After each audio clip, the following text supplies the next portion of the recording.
et je suis très content de pouvoir partager ça avec vous. J'ai commencé ma carrière 5-5 après avoir fait 5 ans de formation au Mans avec Vincent Collet à l'époque, l'un des coachs que j'ai préféré dans ma carrière parce qu'on apprenait tous les jours quelque chose. Et ensuite, comme l'a dit Jamil, pour ma première année professionnelle, j'ai donc intégré l'équipe de Nanterre avec Pascal Donadieu. Voilà, on ne reviendra pas sur cette année. Ça a été pas toujours facile de se confronter au milieu pro. J'ai ensuite été du côté de l'Hermine de Nantes Atlantique, donc pour toujours poursuivre mon apprentissage.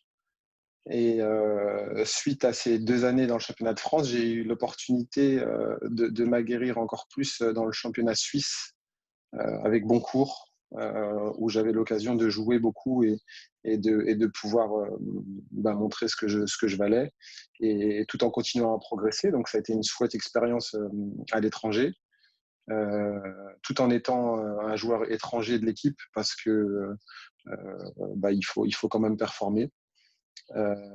Donc on a passé 2 saisons en Suisse. Ensuite, j'ai pu revenir dans le championnat français en Pro B à Charleville-Mézières avec Nicolas Antic. Et ça a été la découverte et l'apprentissage du basket un peu d'Europe de l'Est, avec ce coach monténégrin qui a été le coach que j'ai préféré dans ma carrière. Ça a bien fonctionné entre nous deux une saison à Charleville. Et puis ensuite, j'ai été du côté de Bourg-en-Bresse, un club qui à l'époque était dans le haut de tableau Pro B. Donc c'était une opportunité de pouvoir intégrer un club du haut de tableau pour pourquoi pas gagner déjà quelque chose. Et ensuite, je suis retourné du côté de Chalon-Reims, du côté des Ardennes, avec donc ce coach que j'ai beaucoup apprécié, Nicolas Antic, pour 2 ans à Chalon-Reims, où on a eu la chance de faire un quart et une demi-finale de play-off, une finale même de play-off, pardon, contre Antibes qu'on a perdu. Et l'année suivante, je suis retourné encore à Bourg-en-Bresse pour 2 saisons où là, on a pu gagner le championnat de France avec Frédéric Sarr comme coach, avec une super saison où on n'a pas perdu 2 matchs d'affilée sur l'ensemble des 34 matchs. Donc ça a été une chouette saison qui nous a amené jusqu'à la Pro A. La Pro A qui était mon rêve, de côtoyer le plus haut niveau français, ça a toujours été mon rêve. Et ça a été une année que je qualifierais de plutôt difficile parce que on est tout de suite redescendu et ça a été une année plutôt accrochée. Mais la découverte du plus haut niveau et voilà, pouvoir me jauger, voir par rapport à ces nombreux joueurs américains qu'on voit dans le championnat de France de Pro A, ça a été une découverte et aussi la continuité pour moi de me former et d'évoluer comme c'est avec l'exemple de ces joueurs américains. Donc ça a été très riche aussi. Ensuite, je suis allé du côté de Boulazac pour une saison, Évreux avec Laurent Ciara, un coach que j'ai beaucoup aimé aussi. Malheureusement, j'ai été blessé une grande partie de saison. Et ensuite, après Évreux, Aix-Maurienne. Et puis depuis, j'ai passé donc 2 saisons et si on peut compter une troisième là, j'ai fait un remplacement, j'ai fait une pige médicale cette saison. Mais entre-temps, l'été dernier, j'ai donc franchi le cap du professionnalisme 3-3 avec une proposition d'une équipe d'Arabie Saoudite qui est l'équipe de Jeddah. Enfin, on représente la ville de Jeddah, mais c'est en fait la fédération d'Arabie Saoudite qui souhaite développer le 3-3 dans son pays. Et à l'international, ils avaient à l'époque, la saison passée, signé pour un tournoi World Tour avec la FIBA et ils ont depuis repris un deuxième World Tour. Et ensuite, ils feront des satellites. Donc, le basket 3-3 en Arabie Saoudite se développe à une vitesse incroyable, folle. Ils mettent vraiment les moyens. Et ils souhaitaient avoir une équipe un peu vitrine pour la fédération, pour le pays. Et donc, c'est une aventure qui a commencé au mois de juillet, sachant que la saison 3-3 commence aux alentours du mois de mars, avril. Et nous, on a seulement commencé au mois de juillet. Et on est parti donc du niveau zéro, puisqu'on était moi-même un joueur serbe, un joueur polonais et un joueur avec un passeport d'Arabie Saoudite et un coach slovène. On ne se connaissait pas. Et on est parti au niveau zéro en termes d'équipe et on a terminé au mois de novembre au Japon, à Utsunomiya, 12e meilleure équipe mondiale. Donc ça a vraiment été une expérience enrichissante de par le voyage, de par la connaissance de l'autre. Ça a été super enrichissant. J'ai adoré vraiment cette expérience. Et ça nous a emmenés à travers le monde, à travers la Chine, à travers l'Europe avec des passages à Ljubljana, en Roumanie, Amsterdam pour préparer les finales. On a été aussi donc au Japon, à Los Angeles. On a gagné donc un ticket pour ce tournoi World Tour de Los Angeles. Voilà, ça a été pour moi l'accomplissement d'un rêve parce que j'ai toujours rêvé d'aller aux États-Unis et en plus grâce au basket ça a été un chouette moment de pouvoir découvrir les États-Unis et Los Angeles. Ça a été chouette. Et voilà à peu près pour ce parcours. Je pourrais rentrer un peu plus dans les détails, je pense, par la suite.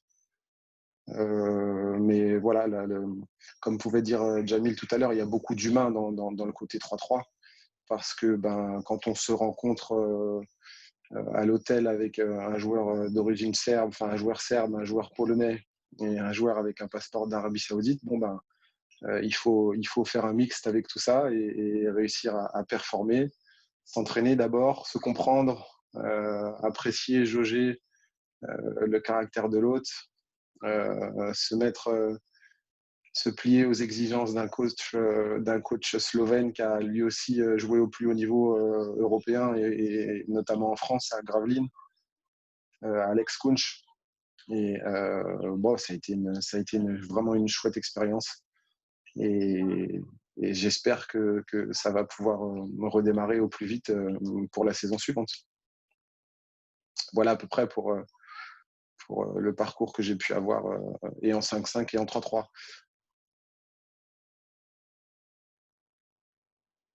Ok, Kevin. Dis-moi juste une chose. Est-ce que le fait de passer du 5-5 au 3-3, quand tu es revenu faire ta pige de 5-5, est-ce que tu sens des opportunités, le fait de jouer au 3-3, est-ce que ça t'apporte des choses dans le 5-5 ou vice-versa? Quel est pour toi l'apport? Est-ce qu'il vient du 3-3 ou est-ce qu'il vient du 5-5?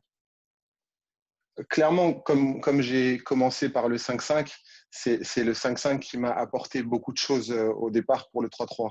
Et d'avoir évolué avec un coach des pays de l'Est qui mettait en avant la lecture de jeu et surtout au poste où je jouais, je joue poste 4 et j'étais le deuxième meneur de jeu sur le terrain.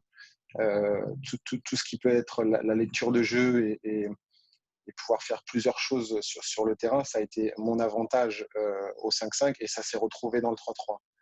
Euh, après, euh, après cette saison avec Jeddah et en retournant sur les parquets 5-5, clairement dans tout ce qui peut être le contact physique avec les joueurs, euh, tout ce qui peut être la défense, euh, les 1 contre 1, le rythme sur le rythme, clairement, ça nous fait grandir sur le 5-5. Et le 3-3 se reverse après dans le 5-5.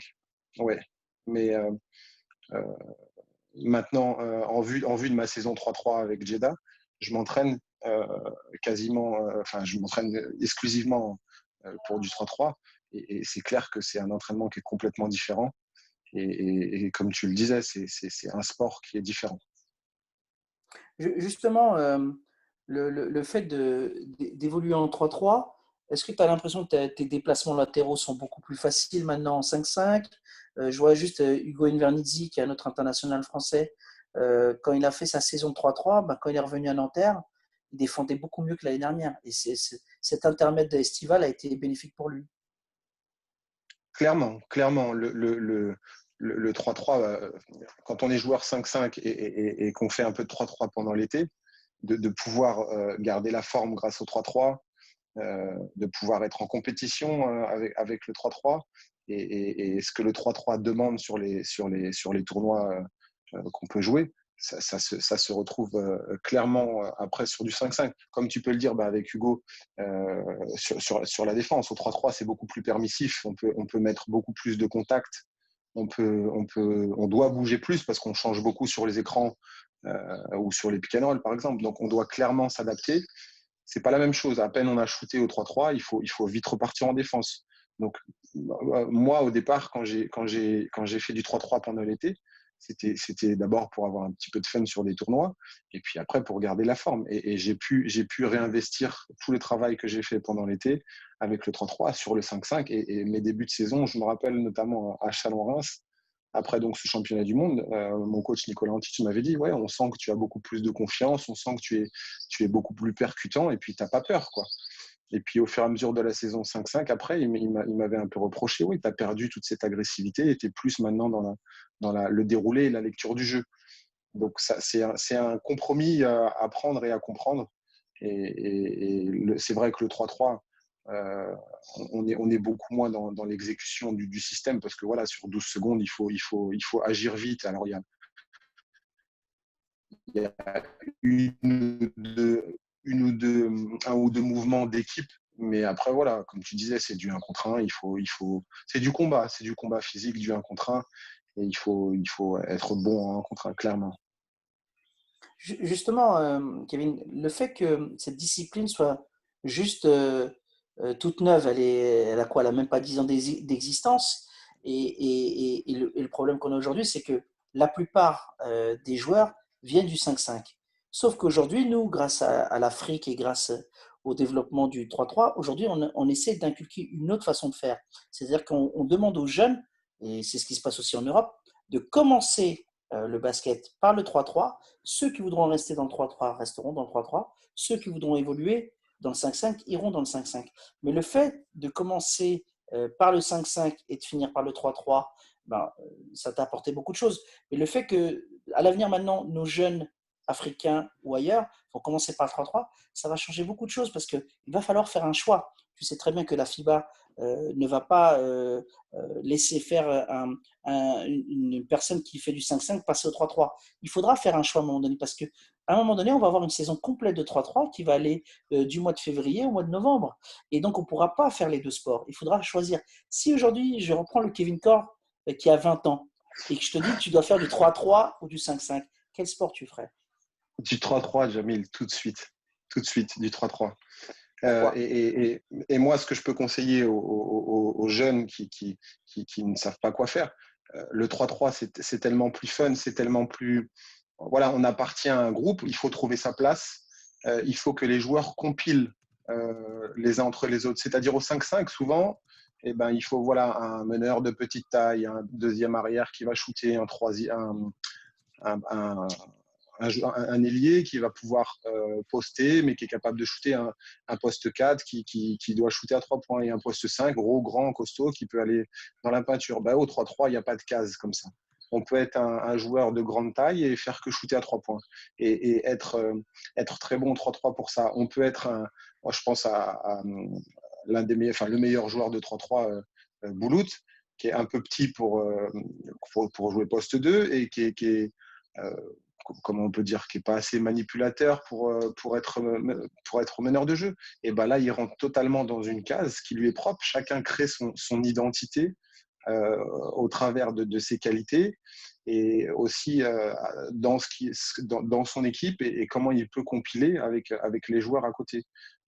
Donc clairement, si je devais rechoisir, je ferais du 3-3. Il y a ce côté humain aussi qui est super important parce que j'ai pu le découvrir avec Jeddah. J'en entendais parler parce que bon, avant d'avoir cette expérience avec Jeddah, euh, en France, on avait accès à un tournoi World Tour chaque année si on gagnait, si on était champion de France. Euh, et on touchait ce que pouvait être le professionnalisme au 3-3.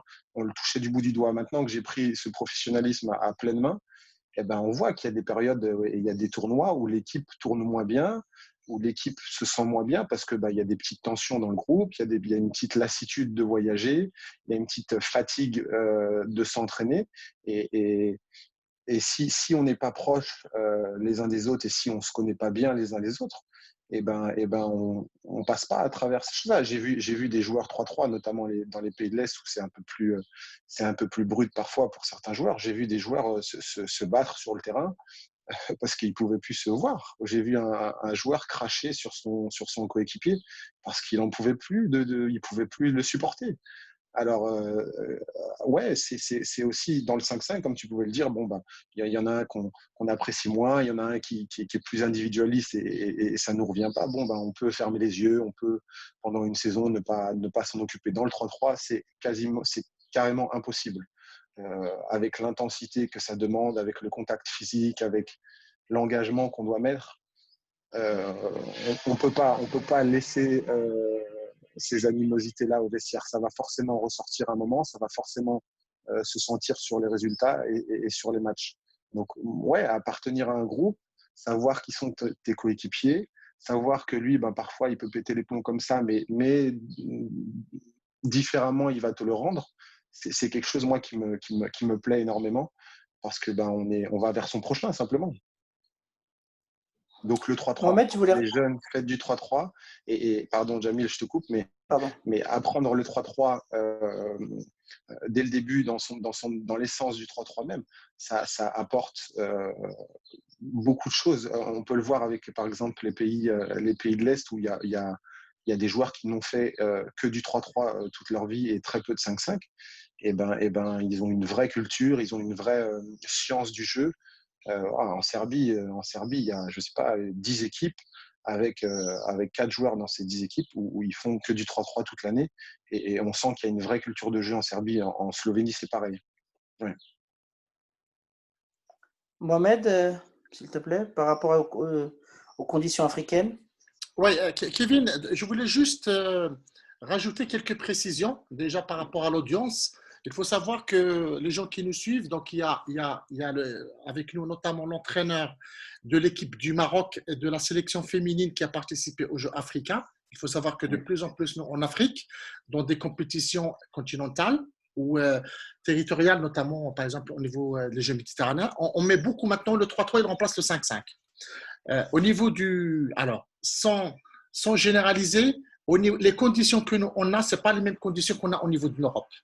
Bien sûr, au niveau des équipements sportifs, bien sûr aussi au niveau de la formation des entraîneurs chez les jeunes. Hein, et souvent, c'est le système D, parce que c'est pas la faute des personnes, c'est plus des institutions. Et donc, c'est pour ça qu'avec Jamil et avec les collègues, on leur dit que le basket 3-3, ça peut être une alternative. Il faut savoir, par exemple, dans des pays, les jeunes, ils ne jouent pas beaucoup parce qu'ils n'ont pas les moyens de se déplacer, de participer à un championnat tous les week-ends, tu vois, comme un peu en France. Alors que là, on leur dit pour que le gamin, bien sûr, il s'entraîne, il n'y a pas de souci, mais pour qu'il joue, peut-être que le 3-3, c'est une alternative vu les conditions que vous avez. Parce que les jeunes, ils vont jouer sur une journée ou sur un week-end, ils vont rencontrer plein de personnes.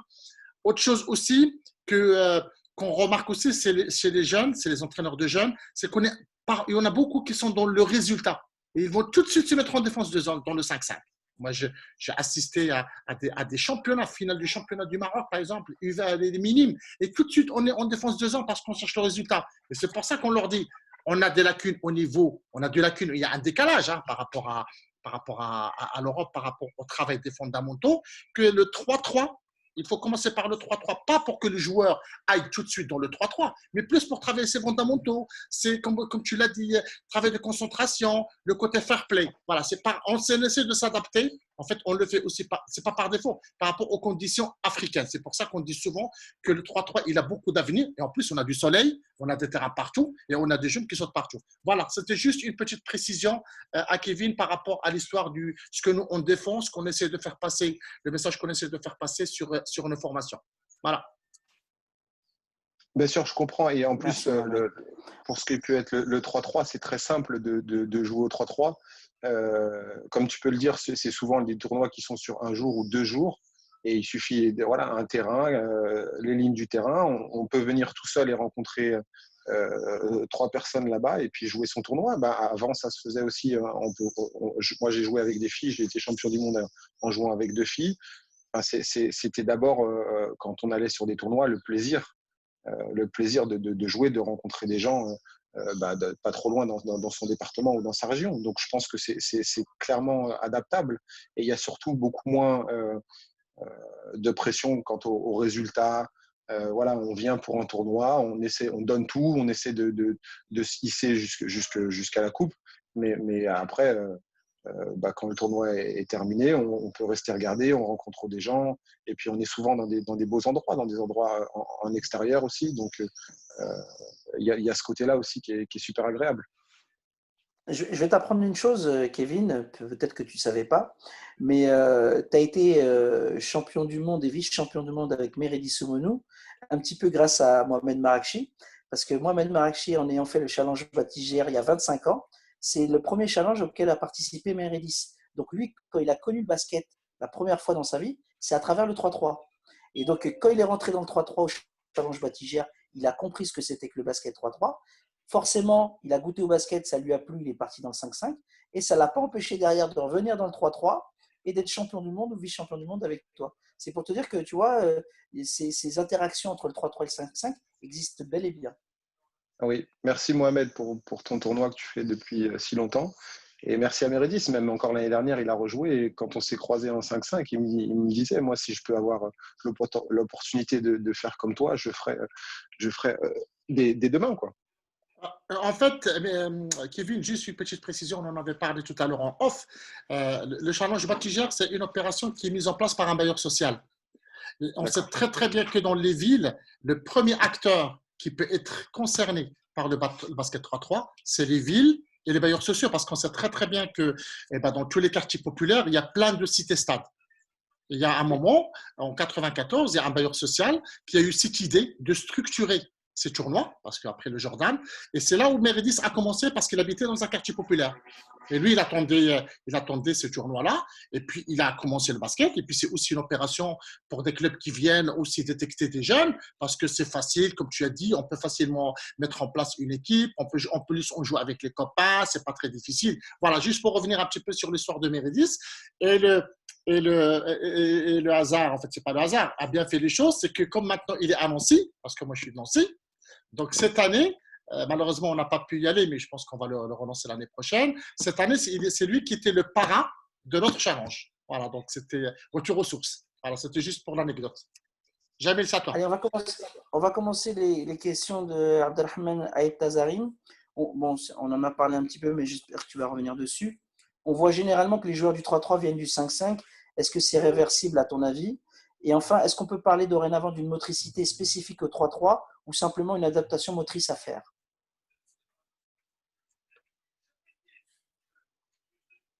Clairement, je pense que c'est interchangeable. On peut vraiment faire la navette entre les deux sports. Je vais dire les deux sports parce que c'est vraiment différent. On peut clairement faire la navette et on aura des bénéfices et dans l'un et dans l'autre venant de soit l'un, soit l'autre. Donc, clairement, moi, je pense qu'on peut faire la navette. Euh, Deuxième chose, par rapport aux capacités motrices, euh, dans le 3-3, on n'a pas ces longues courses, on n'a pas, on n'a pas Aérobie. voilà, ces longues courses de traversée de terrain, cette mise en place. Dans le 3-3, voilà, parfois on se retrouve dans des endroits du terrain où on n'a pas l'habitude. Et quand on regarde le chrono, souvent, il reste moins de 10 secondes. Et il faut faire quelque chose de ce ballon, il faut faire quelque chose de cette attaque avec ses coéquipiers. Et on peut souvent tomber dans le 1 contre 1, mais aussi mettre en place le jeu d'équipe même avec 10 secondes, c'est quelque chose euh, qui est intéressant. La pression du temps, elle est intéressante dans le 3-3 aussi. Mais clairement, pour revenir sur la motricité, voilà, à peine on a shooté, on est obligé de tourner très vite pour se placer en défense. Donc clairement, il faut être beaucoup plus vif. Les appuis vont jouer beaucoup plus. La vitesse, le cardio, voilà, les entraînements que je peux faire pour du 3-3, c'est sur des beaucoup plus courtes sur du temps beaucoup plus court, pardon. Donc, on a 12 secondes d'attaque dans le 3-3. Donc, clairement, on ne va pas travailler sur, par exemple, de l'intermittente de 30 secondes, comme ça peut se faire au 5-5. Donc, clairement, il y a une motricité qui est différente. On est aussi, on doit être beaucoup plus fort musculairement parce que les contacts au 3-3 sont beaucoup plus tolérés. Donc, il faut vraiment être capable de moins se faire bouger, quand on se fait taper sur les mains, voilà, c'est habituel au 3-3. Au 5-5, c'est tout de suite beaucoup plus sanctionné. Donc, clairement, il y a une réelle différence. Il y a un entraînement qui est différent à faire pour du 3-3 qu'on ne fait pas dans le 5-5. Mais encore une fois, si on fait du 3-3, qu'on fait ces entraînements-là et qu'on passe dans le 5-5, ça va nous aider pour le 5-5. Question de Youssef Yadas. Faut-il appliquer ce nombre de 3-3 dans les épreuves sportives scolaires au niveau international tout en prenant en considération le critère physique et mental de cette partie de la population scolaire? Alors ça, c'est vrai que c'est une question maintenant un peu plus pour le scolaire, où moi, je suis peut-être moins habilité à donner mon avis. Mais maintenant, le 3-3 est une discipline olympique. Et je pense que beaucoup de sports olympiques sont amenés dans le scolaire. Donc, clairement, moi, je pense que le 3-3 doit être au plus vite intégré dans le scolaire. Parce que, comme je pouvais le dire tout à l'heure, dans le scolaire, on n'a pas forcément des profils basket. Et dans le 5-5, c'est assez défini quand même. Tel profil plutôt à l'intérieur, tel profil plutôt des meneurs de jeu. Dans le 3-3, il n'y a pas de case réellement. On peut être un meneur de jeu de grande taille qui aime manier le ballon, mais qui joue aussi près du cercle. Il n'y a vraiment pas de profil dans le 3-3. C'est ouvert. Et c'est plus comment on adapte son équipe. Donc clairement, au niveau scolaire, ce serait encore plus… on pourrait beaucoup plus utiliser justement les différents profils qu'on peut avoir dans une classe. Tout à l'heure, tu sais, je te parlais de désignation de poste dans le 5-5, à savoir l'axe 1-5. Question d'Abdelrahman encore une fois. Faut-il parler d'une autre désignation de poste 1-2-3 avec des rôles différents par rapport au 5-5? Clairement, je pense que les 5 positions du 5-5 sont pas adaptables au 3-3. On voit des équipes qui jouent qu'avec des petits. On voit je sais que Novi Sad, qui a été la meilleure équipe mondiale pendant très longtemps et qui reste une très forte équipe, ils ont joué pendant très longtemps avec 4 joueurs de petite taille, 4 joueurs extérieurs. Ça a bien fonctionné. Ils ont intégré un joueur intérieur il y a quelques années. Ça fonctionne toujours. Nous, en France, on a joué un moment avec Dominique Gentil et Charlie Bonchard et moi-même, où on était plutôt très grands. Ça a fonctionné aussi sur certains tournois internationaux. On peut jouer, il y a des équipes, je pense à Belgrade, qui jouent qu'avec des petits de moins d'1m80 et qui sont super chiants parce que la mobilité, quand on change sur les postes, c'est toujours difficile. L'importance du shoot à 2 points aussi dans le 3-3, parce que des petits peuvent souvent, entre guillemets, c'est pas toujours le cas, mais souvent plus shooter. Quand tu as 4 petits qu'il faut défendre près et qui sont aussi rapides, ça peut être un vrai problème. Enfin, pour moi, c'est un problème qui est plus grand. Donc, il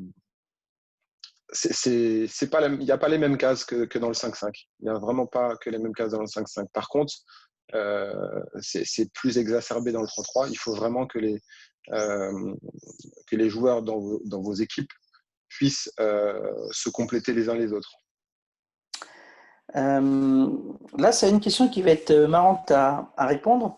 Un de nos intervenants nous dit la dimension psychologique et mentale est beaucoup plus importante puisque les joueurs se coachent eux-mêmes, si on peut le dire. Et justement, est-ce que c'est pas aussi ce côté fun qui existe dans 3-3, c'est-à-dire que vous êtes à la fois maître du terrain et même en dehors du terrain, car le coach n'a pas un droit de regard sur vous? Jamil, je rajoute juste la personne qui pose des questions très pointues pour Kevin. C'est l'entraîneur adjoint de l'équipe nationale du Maroc et qui est en même Super. temps un prof universitaire, un peu comme l'équivalent de l'INSEP, qui nous suit et qui est D'accord. très, très curieux. Voilà, juste pour expliquer à Kevin qui c'est. Voilà. Jamil, c'est juste une petite. Voilà. À Ok, toi, Kevin. Merci. C'est super qu'il pose ces questions pointues parce que ça me plaît, ouais, simplement. Donc, la question, Jamil, c'était, redis-moi, pardon. Bah, le fait qu'il y ait une Le dimension côté psychologique psychologique, et mentale oui. qui est beaucoup plus important aujourd'hui, du fait que vous êtes maintenant livré à vous-même. Et est-ce que c'est pas plutôt ça qui te livre? Parce que quand tu rentres sur un terrain de 5-5, tu fais deux, trois erreurs, le coach te sort. Là, tu fais deux, trois erreurs, c'est le score qui te sort. Si tu vois ce que je veux dire, c'est pas la même chose. Et c'est peut-être que tu joues beaucoup plus libéré en 3-3 qu'en 5-5. C'est ça ma question. Euh, pour moi, c'est ce côté-là d'être joueur, mais d'être aussi coach, de pouvoir, entre guillemets, parfois gérer ses coéquipiers, parfois être géré par ses coéquipiers, de jouer avec trois coéquipiers. Bah voilà, je vais encore prendre l'exemple des Serbes, mais j'ai vu des Serbes, les trois, se crier pendant le match l'un sur l'autre. Bah, comme je te disais, se donner, il y en a un qui a donné un coup de pied à l'autre qui lui a répondu en lui crachant dessus. Et après, ben, dans la soirée, on les a croisés en train de boire des cafés, et puis c'était les meilleurs amis du monde, en fait. Donc ça dépend ce que tes coéquipiers peuvent prendre et peuvent supporter. Mais clairement, il y a un côté gestion individuelle, puis gestion collective qui prend une part importante. Pendant les temps morts, souvent, quand on joue sur les World Tours, il y a ils mettent le son au-dessus et c'est essentiel de pouvoir se parler, d'orienter l'équipe. Bah, parfois, c'est un joueur qui va parler, parfois, c'est un autre. Et on a tous notre mot à dire. Ça peut être, c'est génial parfois. Parfois, ça peut être problématique pour certaines équipes parce que ben, justement, personne ne sort sa voix du lot et ça peut être problématique. Mais c'est un paramètre qui est à prendre et c'est chouette. Moi, c'est un côté que j'aime beaucoup. C'est un côté que j'aime beaucoup. Ça passe aussi par l'entraînement, forcément. Ça, part, ça passe par la connaissance de ses coéquipiers, mais le côté psychologique est important, clairement. On est parfois tellement fatigué, tellement dans le combat que bah, les émotions viennent par-dessus. Et voilà, après le match, très vite, il faut réenchaîner sur un deuxième ou sur un troisième. Donc, on n'a pas le temps de trop repenser à ce qui s'est passé. Justement, Kevin, je vais revenir un petit peu sur cette finale de 2012. Tu restes assis beaucoup sur le banc. Tu fais quoi? Tu fais un regard à Jbam? Tu dis, qu'est-ce qui se passe? Parce que l'activité est toute naissante. Vous avez quoi? 3 semaines de préparation? Ou peut-être 2 mois, mais en tout cas, c'était tout nouveau. C'est-à-dire qu'aujourd'hui, on fait le même match. On est bien d'accord que c'est pas que vous jouez pas de la même façon. Vous ne coachez pas de la même façon. Tu vois ce que je veux dire? C'est pas la même chose. Clairement. Et là, je me dis, tu es carrément assis en train d'attendre qu'il y ait un changement. Est-ce que le changement il doit être opéré par celui qui est fatigué, qui est sur le terrain, ou c'est celui qui est dehors? Les gars, c'est maintenant, je suis frais là, laissez-moi rentrer. Comment tu le gères ça par rapport à cette histoire de 2012 qui est passée maintenant? Mais comment tu l'as vécu en direct? Eh ben, pour revenir à cette histoire, c'est vrai qu'on n'en a jamais parlé avec Karim, mais je sais que c'est quelque chose qu'il a dans sa tête et j'en reparlerai avec lui justement. Euh, Moi, quand je suis sur le banc, sur le côté, donc on joue contre cette équipe serbe qui joue avec trois joueurs de petite taille, enfin Bulut, Zdero et puis Savic. Alors Savic étant le plus grand, il fait peut-être, je pense, 1m98. Il est plutôt lourd, mais il fait 1m98. Et à ce moment-là, Jbam, Kevin, excuse-moi, ça a coupé au moment où tu as dit Savic. Tu peux reprendre s'il te plaît? alors je disais Savic qui fait peut-être 1m98, qui est plutôt lourd. Mais Jbam, à ce moment-là, est une force par rapport à tous ces joueurs-là parce que lui mesure 2m07 peut-être, il fait un bon 125 kilos. Donc pour moi, quand je vois ce match-là, je vois que Jbam fatigue, mais il est toujours l'arme ultime. Il a été pendant tout le tournoi l'arme ultime euh, euh, de notre équipe de France. Et donc, c'est difficile de lui demander de sortir, sachant que moi, j'aurai moins d'avantages sur ces joueurs qui vont être un peu plus lourds que moi ou au moins aussi lourds que moi. Et donc, le choix, il est dur à faire. Et moi, à ce moment-là, j'étais dans du coaching à ce moment-là, ben, je choisis de laisser Jbam sur le terrain pour que pour que lui, à un moment, puisse débloquer la situation par son poids, qu'il ait cet avantage, comme ça s'est passé tous les matchs, en fait, avant. Les matchs d'avant, on sortait les deux autres, on lançait la balle HBAM et puis il écrasait 3-4 personnes. Et ensuite, ça nous permettait d'artiller de l'extérieur. Donc moi, mon état d'esprit, il est comme ça à ce moment-là. Meredi Soumounou, qui était notre défenseur, était sur Boulout et donc était capable de le tenir. Moi, je n'avais pas cet avantage-là. Donc à ce moment-là, c'est pour ça que je ne change pas avec Meredith. Et Karim, il a fait le tournoi, un tournoi exceptionnel. Il est capable de marquer dans toutes les positions. Donc il y a eu vraiment un dilemme pour moi quand j'étais sur le côté. Et c'est pour ça que je n'ai pas beaucoup changé. Maintenant, et d'apprendre d'un coach étranger qui a lui joué pendant des années, qui a été lui aussi 2 fois champion du monde, enfin 2 fois champion du World Tour, et ben la chose qu'il nous a dit et que j'ai tout de suite intégré, c'est que dès qu'il y a un temps mort, on change. Dès qu'il y a un ballon mort, on change. C'est obligatoire, c'est comme ça. À part dans les 2 dernières minutes, si un joueur est chaud ou si un joueur est bien et que ça peut faire gagner le match, chaque ballon mort, tu changes. Que ce soit il vient d'en mettre 5, il vient d'en rater 5, tu changes le joueur. Et c'est un roulement, chacun son tour, on change tout. À cette époque-là, avec cette équipe de France, on n'avait pas cette règle-là, donc on était dans du coaching. Et comme l'a dit Karim, c'est peut-être ça qui fait qu'on n'est pas champion du monde maintenant, enfin qu'on n'ait pas été champion du monde à ce moment-là. Par rapport au contexte de ce match, pour que les gens comprennent, vous avez été devant tout le match. Et c'est sur les 2 dernières minutes que vous explosez physiquement. Et c'est là où on se dit, ils ont géré, eux, les Serbes, leur match. Alors que vous étiez en sur-régime et patatrac sur les 2 dernières minutes, plus rien. C'est ça. C'est ça. Et sur 2 pertes de balles, où Jouba me ressort et manque un petit peu d'agressivité. Il manque même un petit peu simplement de connaissance 3-3. Les Serbes, eux, qui jouent depuis déjà des années et des années, savent et sont agressifs sur les sorties de balles. Et là, Jouba était un peu dans l'incertitude, ne savait pas vraiment. Et on perd 2 ballons comme ça. Donc c'est vrai que c'est dommage. Mais maintenant, je peux dire que j'ai appris de ces choses-là. Et puis quand voilà, un coach, c'est ça que je suis allé chercher aussi en jouant pour cette équipe de Jeddah, c'est jouer pour ce coach qui est Alex Kunch, qui a eu une carrière 5-5, qui a eu une carrière 3-3 très riche, qui a parcouru le monde, qui a joué dans les plus grands tournois. Je suis allé chercher, je ne vais pas dire que c'est ce qui me manquait en France. En France, on avait peu l'occasion parfois de vraiment être compétitif sur les tournois. Mais en tout cas, j'ai cherché une vraie connaissance du 3-3 et puis des choses qu'on ne m'a pas dit, en équipe de France. Mohamed, tu voulais rajouter quelque chose par rapport à la spécificité du coaching, à la fois sur le terrain ou à l'extérieur du terrain? Non, en fait, il y avait une question par rapport au scolaire. Il y a Youssef qui a posé une question par rapport au scolaire. C'est ça, Jamil, hein? Oui, Tu tout à fait. m'entends? Ouais. Et en Oui, fait, juste pour, parce que aussi, Kevin, c'est vrai que lui, il est sur le haut niveau. Je pense qu'il doit être au courant de ce qui se passe.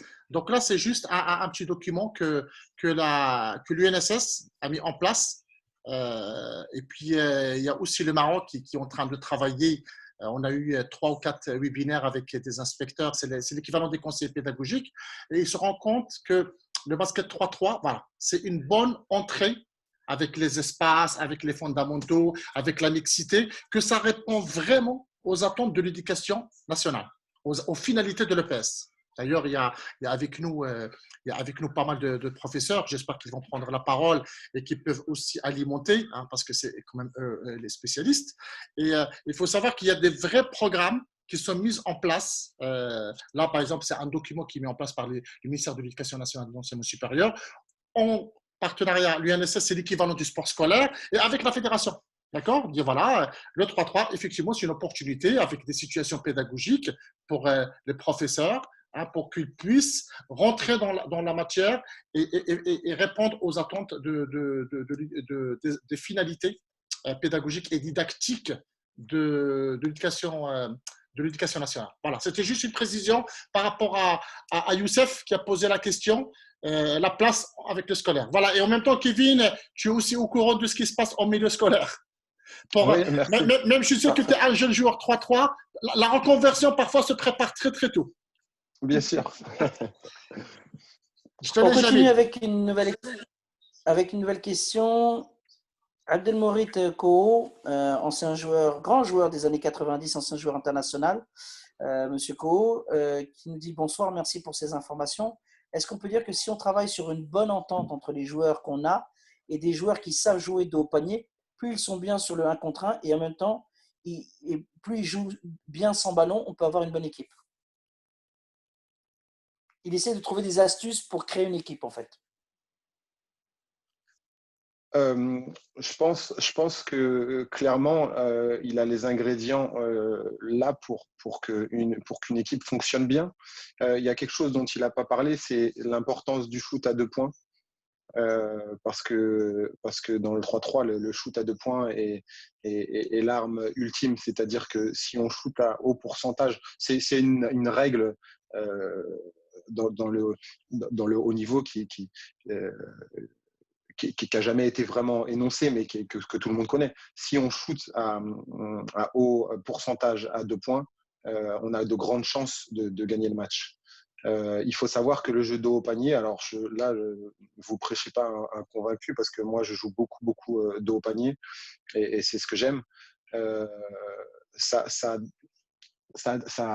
demande une dépense d'énergie importante parce qu'on est dans le combat, parce qu'il y a beaucoup plus de fautes, parce qu'on est souvent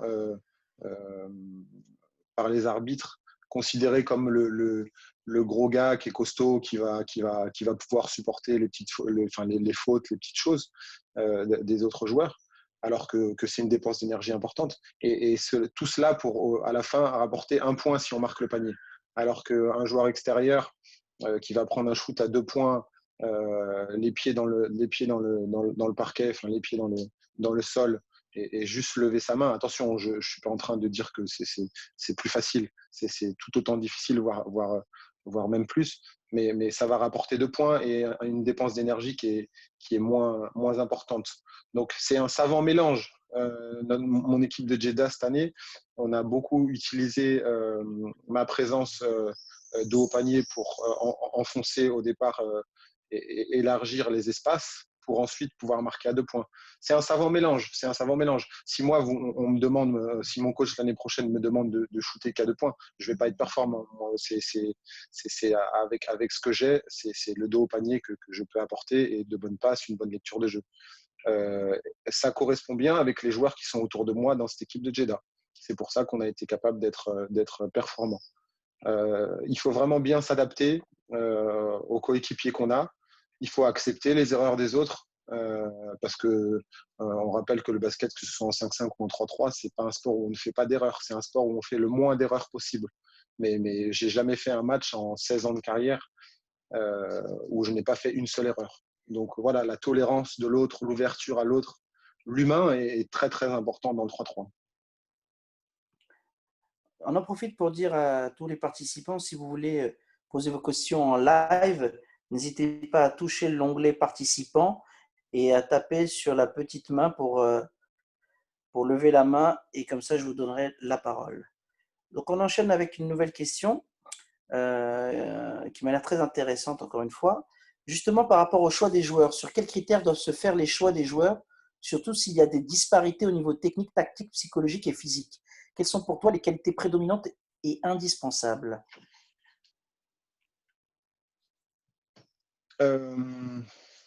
Encore une fois, moi, ce que je pense, c'est qu'il faut pouvoir s'adapter et savoir avec qui on fait équipe. Il y a des joueurs, par exemple, encore une fois, je vais prendre son exemple parce que c'est le meilleur pour l'instant. Enfin, ça a été l'un des meilleurs et il a été longtemps numéro 1 mondial. Mais Dusan Bulut, c'est quelqu'un qui a un fort caractère. C'est quelqu'un qui a beaucoup confiance en lui. Et ça déteint aussi parfois sur certaines attitudes qu'on peut voir sur le terrain ou qu'on peut sentir ou deviner en dehors en dehors du terrain. La, la, la raison de son succès, c'est qu'il a su s'entourer de joueurs qui acceptent ses côtés forts et aussi ses côtés faibles, et qui compilent et qui réussissent à combler les trous que lui laisse, et vice-versa. Donc, clairement, c'est simplement construire ce qu'une équipe de 3-3 a besoin, avec les différents ingrédients de chacun.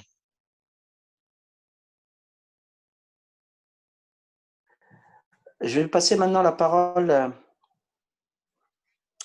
à Mohamed. Tu peux me présenter, s'il te plaît, Monsieur Jamel Ali. Ali Chaouch. Alors, Ali Chaouch. Alors, voilà. Kevin, donc, il y a avec nous, et puis c'est un habitué. Hein? D'ailleurs, il a une très, très bonne note au niveau assiduité. Notre ami Jamal, qui est le président de la Ligue d'Oran de basket. Et pour info, on en a parlé tout à l'heure. Et en fait, en Algérie, la Oran, c'est l'Ouest. Et ils vont accueillir en 2021 les Jeux méditerranéens, d'accord, méditerranéens, avec bien sûr le basket 3-3. Et qui en même temps, bien sûr, il est coach et en même temps, il est prof universitaire, un peu à l'équivalent de Krebs chez nous. Monsieur Jamel, c'est à toi. Merci. Bonsoir tout le monde, bonsoir coach. Juste une précision, Mohamed, les Jeux méditerranéens sont reportés à 2022. D'accord. Autant pour moi. D'accord. Alors, ma question, selon votre raisonnement, je suis un petit peu le raisonnement de mes collègues. À peu près, c'est la même question. Selon vous, quel est le meilleur puzzle pour constituer une meilleure équipe de 3-3? Quel est le puzzle idéal pour constituer une bonne équipe de 3-3? Selon vous? Alors, je pense que c'est important d'avoir un joueur qui est bien capable de jouer du pick and roll avec un grand, pas trop lourd, qui peut bien bouger et bien défendre. Je pense que le pick and roll, s'il est bien joué, c'est vraiment une arme, qui est difficilement contrable. Il faut des joueurs qui puissent bouger quand même et défendre sur tous les postes. C'est-à-dire que un joueur comme Jbam, par exemple, c'est vraiment un profil que l'on ne voit pas beaucoup parce que, alors, Jbam, pour ceux qui ne le connaissent pas, fait, je pense, 2,5 m, Jamil, et 120 kg. Quelque chose comme ça, je ne me trompe pas. Oui. Oui, donc, tout à fait. Et il donc, fait peur, surtout sur un terrain. C'est ça, il fait peur. Physiquement. Mais sur la longueur d'un tournoi, par exemple, et ça a été le cas sans doute en Grèce, eh ben, on fatigue beaucoup. Donc les joueurs à gros gabarit, je parle surtout au niveau poids, sont parfois handicapés sur la longueur d'un tournoi. Un tournoi 3-3 professionnel, souvent, c'est 2 matchs le premier jour et ça peut être donc jusqu'à 4 matchs le deuxième si on va jusqu'à la finale. Donc le deuxième jour, souvent, on ne joue pas avec 100% d'énergie, on joue avec ce qui nous reste et ce qu'on a pu avoir l'habitude de s'entraîner. Donc il faut clairement des joueurs qui ont une bonne condition physique, qui peuvent bien bouger. L'adresse à 2 points est pour moi une notion importante à avoir, c'est-à-dire que tous les joueurs, ou au moins deux joueurs, doivent être capables de scorer à 2 points, parce que ça va très vite quand on score à 2 points. Il faut des joueurs qui soient vraiment capables de faire beaucoup de choses, mais la lecture est quelque chose d'important aussi, c'est-à-dire lire les changements, ça donne souvent des paniers faciles. Pouvoir lire les changements de défense, les défenseurs qui changent. Voilà, moi je joue beaucoup de poste bas, donc pour moi, il faut un joueur qui soit capable de jouer du poste bas dans une équipe. Par contre, il y a d'autres personnes qui sont complètement contre le poste bas et qui n'aiment pas le poste bas. Après, encore une fois, vraiment, on peut faire une équipe avec 4 joueurs de petite taille, on peut faire une équipe avec que des shooters, on peut faire une équipe qu'avec des grands. Si on adapte le jeu que l'on veut, ça peut tout aussi bien fonctionner.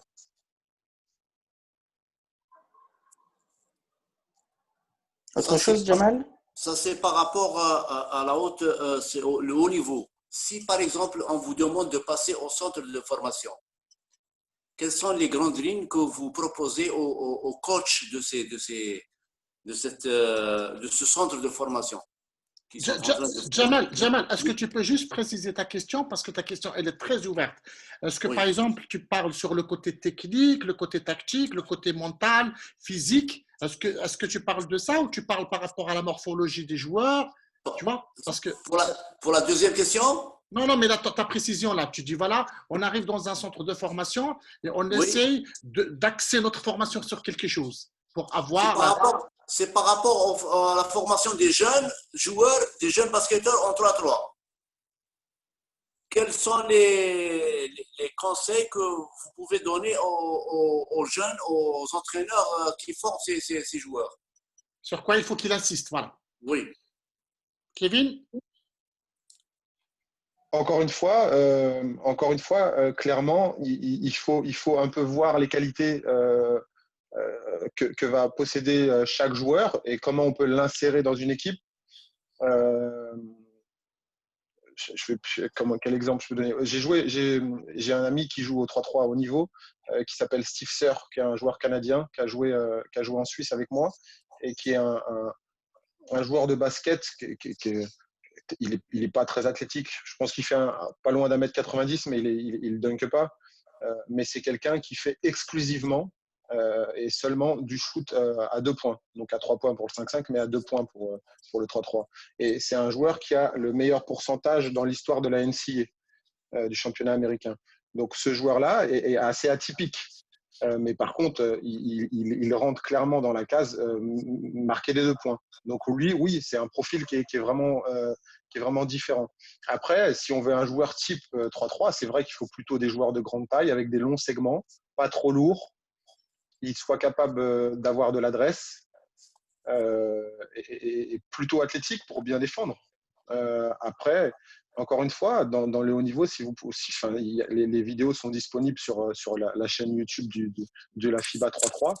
Il y a vraiment de tout type de joueurs et qui réussissent. On appelle ça, Jamel, le joueur hybride. Il vient juste décrire carrément sa personnalité. C'est-à-dire qu'au départ, le sélectionneur, quand je lui ai proposé Kevin Core, la première chose qu'il m'a dit, c'est que je l'ai eu en jeune. Et je ne pense pas qu'il puisse faire l'affaire. J'ai dit, Richard, vois-le et puis on va voir s'il ne ferait pas l'affaire. Et ce qui se passe, c'est que comme il a vu que Kevin avait cette polyvalence de pouvoir être à la fois grand, à la fois, flexible sur ses jambes, rapide, défenseur, shooter à 2 points, et ben c'est là où il s'est dit, mais il a toutes les qualités pour être un bon joueur de 3-3. Et c'est ça qui fait la différence avec le 5-5, c'est qu'on se dit, il faut un nom, il faut du palmarès. Le 3-3, c'est pas du tout ça. Le 3-3, tu peux exister avec une certaine qualité.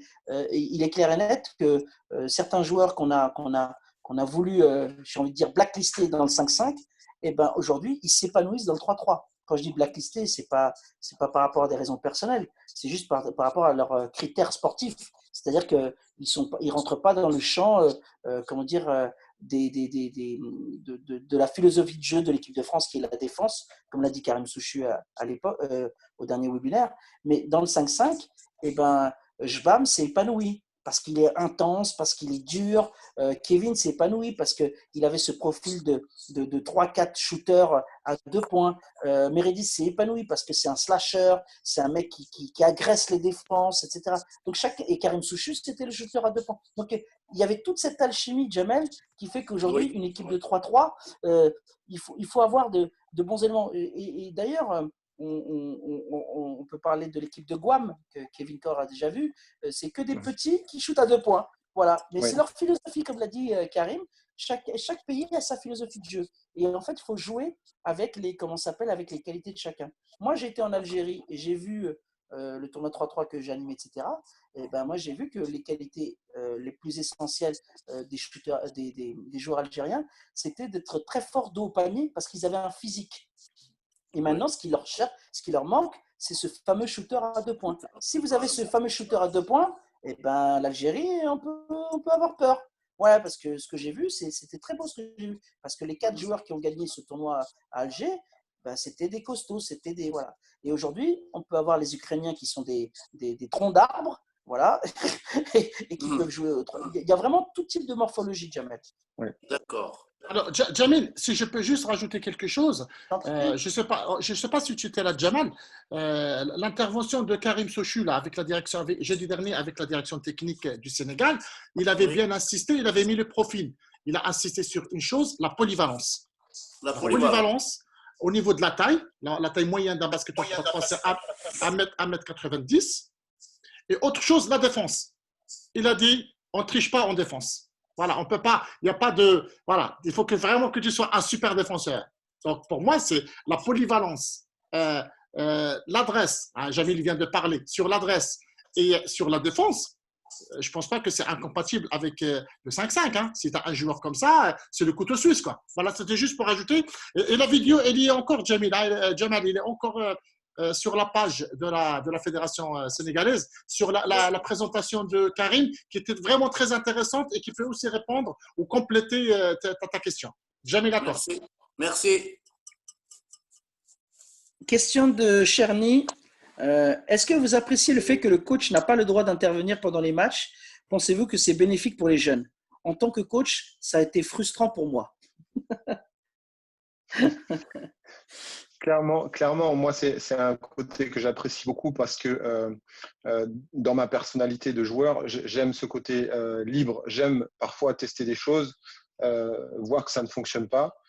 Tester des choses sur un match avec contre une équipe, ça fonctionne et contre l'autre, ça ne fonctionne pas. Apprendre de mes erreurs, construire moi-même mon plan de jeu, le plan de jeu de mon équipe, ma vision de ce match-là à ce moment-là. Et j'aime aussi, sur un temps mort, écouter mon partenaire qui va me dire bah là, je pense que ça peut fonctionner, lui faire confiance et aller là-dedans. Et puis à la fin du match, dire excusez-moi du gros mot, mais putain, bien joué, ça c'est bien vu. Donc clairement, je peux comprendre que pour un coach, c'est super frustrant. Mon coach de Jeddah, on le voit sur le côté parfois quand on regarde les matchs après. Ouais, il pète des câbles, il s'arrache les cheveux. Je peux comprendre que c'est très frustrant. C'est quelque chose, par contre, moi, que je recherche. Et je me rappelle avoir joué un match où le coach était, pas celui de Jeddah, mais le coach était dans les tribunes et il appelait les systèmes. Et nous, on appelait un autre système sur le terrain. Et justement, ben, on ne savait plus qui écoutait, le coach ou les joueurs. Et à un moment, j'ai dit non, c'est nous qui jouons. Et j'ai déjà vu sur le World Tour des arbitres reprendre les coachs à l'extérieur et leur dire non, c'est interdit, c'est place aux joueurs. Et c'est les joueurs qui gèrent ça. Et moi, c'est quelque chose que je recherche et que j'adore dans le 3-3 parce qu'il y a cette partie de coach en moi qui peut s'exprimer. Il y a cette partie du basket humain, d'entendre son partenaire, d'écouter son partenaire qui me plaît. Ouais. Un coach, il va, pardon Jamil, excuse, un coach, il va être critique envers l'erreur et il va dire non, stop, on arrête ci, on arrête ça. Il va imposer son idée. Voilà, dans le 3-3, c'est beaucoup plus ouvert. On est 4 joueurs et on écoute les 4 joueurs. Alors, c'est assez incroyable cette histoire de coaching. On va aller plus loin dans le détail. Il faut savoir dissocier quand on est dans le 3-3 scolaire, universitaire ou même dans le World Tour, etc. Il faut dissocier tout ce que je viens de dire avec l'équipe nationale. La personne qui t'a posé la question, c'est une des coachs, elle est coach nationale de la Tunisie, c'est Yosser. D'accord. Donc, comme elle est coach de l'équipe nationale tunisienne, j'ai envie de te dire, elle doit rendre des comptes à la fois à sa fédération, mais surtout à la nation tunisienne. Et ce qui est incroyable, c'est que si demain, la Tunisie est championne du monde de 3-3 féminin, par exemple, eh ben, les 4 filles vont avoir la médaille d'or, mais Yosser n'aura pas de médaille d'or.